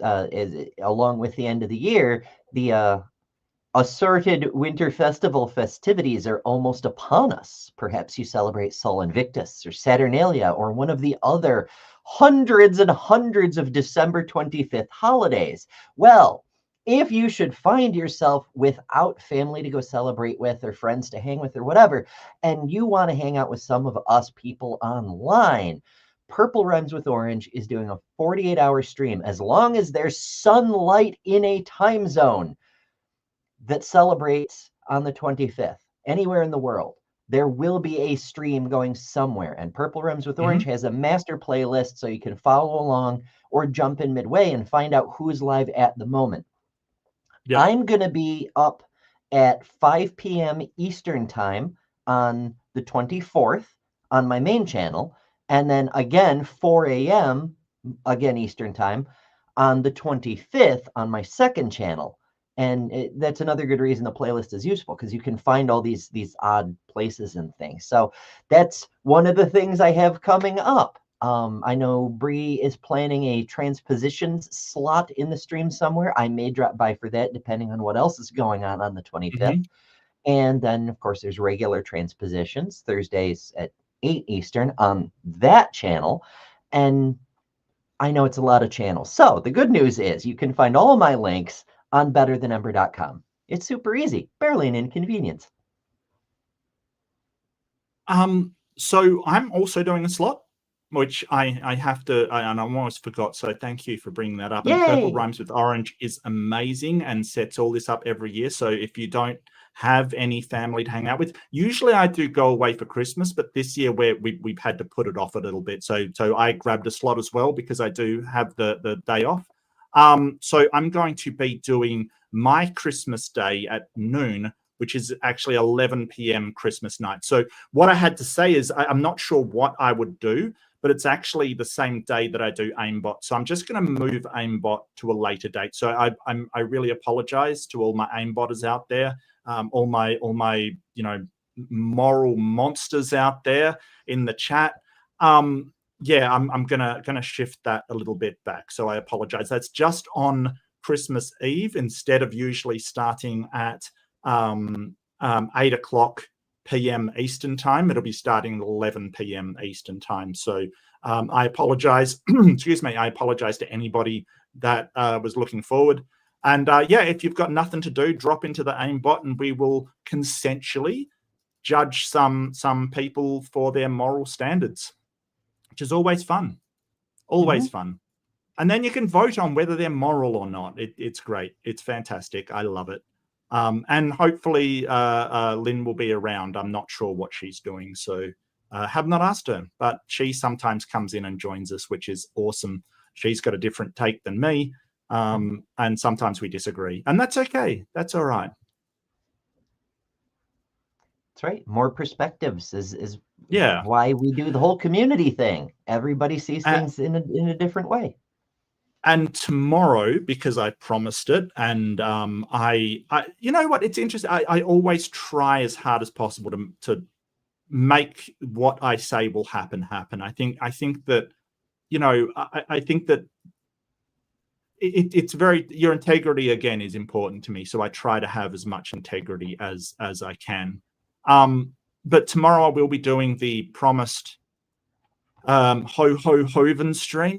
So if you want to see Kent Hovind play a computer game, well, you probably can't. He hates them, but I'm the next best thing. I'm the next best thing. The lol cow is back in all his glory. You've never seen a lol cow come from a cow. I will say that. It's an adventure. Oh, and of course, next weekend, Mark and I will be back over at my place.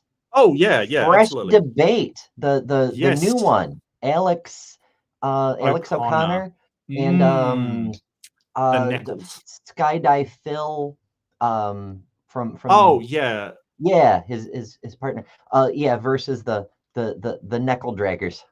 I mean the Cliff and Stewart. Oh, look, Stuart's so much better than Cliff. Like, he really is 100% better. I don't know. Cliff, I always feel like he's shouting at me. It's Phil Halper is the name of the guy, Phil Halper. I'm really sorry, Phil. You've kind of been sort of out sort of done by Alex there. Like everybody remembers Alex, but you know, he was pretty good as well from what I remember. So yeah. And yeah, so I don't know. I feel like Cliff just yells at me all the time. I don't like it. It's just like, why are you yelling at me? Well, stop stepping on his toe. Well, I mean, it's impossible to do. I'm sorry I don't believe in your God, but that's just how it is. That's not stepping on you. It's just how it is. No need to get angry about it. Apparently, Right. if you've got like the super being of the universe in your court who's going to give you eternal life, why are you yelling at me? Like, seriously, you can just be chill about it. I don't know. It's very weird. It's very weird. He is a little excitable. Yeah. Yeah. And beyond that, I guess I'm back for Fundamentalist Fridays. I'm not sure who I want to do Donnie. I was checking out a stream of his lately, and I've noticed that Raw Matt was on there. Who Matt, if like he has no comprehension of science whatsoever, he changed some citations, what they actually said. Isn't that interesting? Oh, okay. Oh, like that's not what the paper says. Why did you add those words to the paper that you're citing? I wonder. Yeah, you think I didn't notice? Oh, I noticed. I noticed, Matt. If you're watching, I noticed. I always notice. Anyway, I'll see if I can do that. But anyway, is that? Am I missing anything else? Anything else to add? Anything else to think? You know, is there anything else you want to plug for or tell the good people about? There's always more, but always more. Yeah, let's keep it simple. And if we don't see you folks for the assorted holidays, if you actually do have family stuff to go do, of course, we wish you well. We wish you a jolly, merry, festive time. And we look forward to seeing you back in the live chats the next time you grace us with your presence. Have happy Yule. I'm going to be Viking about it. Happy Yule. Burn a log for me and Odin. All right. Joyous solstice. Well, over this holiday period, definitely take care of yourself. It's always stressful. It's always difficult. Understand this and be gentle with yourself. Don't expect too much out of yourself at such a difficult time, because it is difficult. Enjoy yourself. Be kind to other people. It's difficult for them too. Happy holidays. Enjoy yourself. And we will see you in the next one back over at Embers. See you, everyone.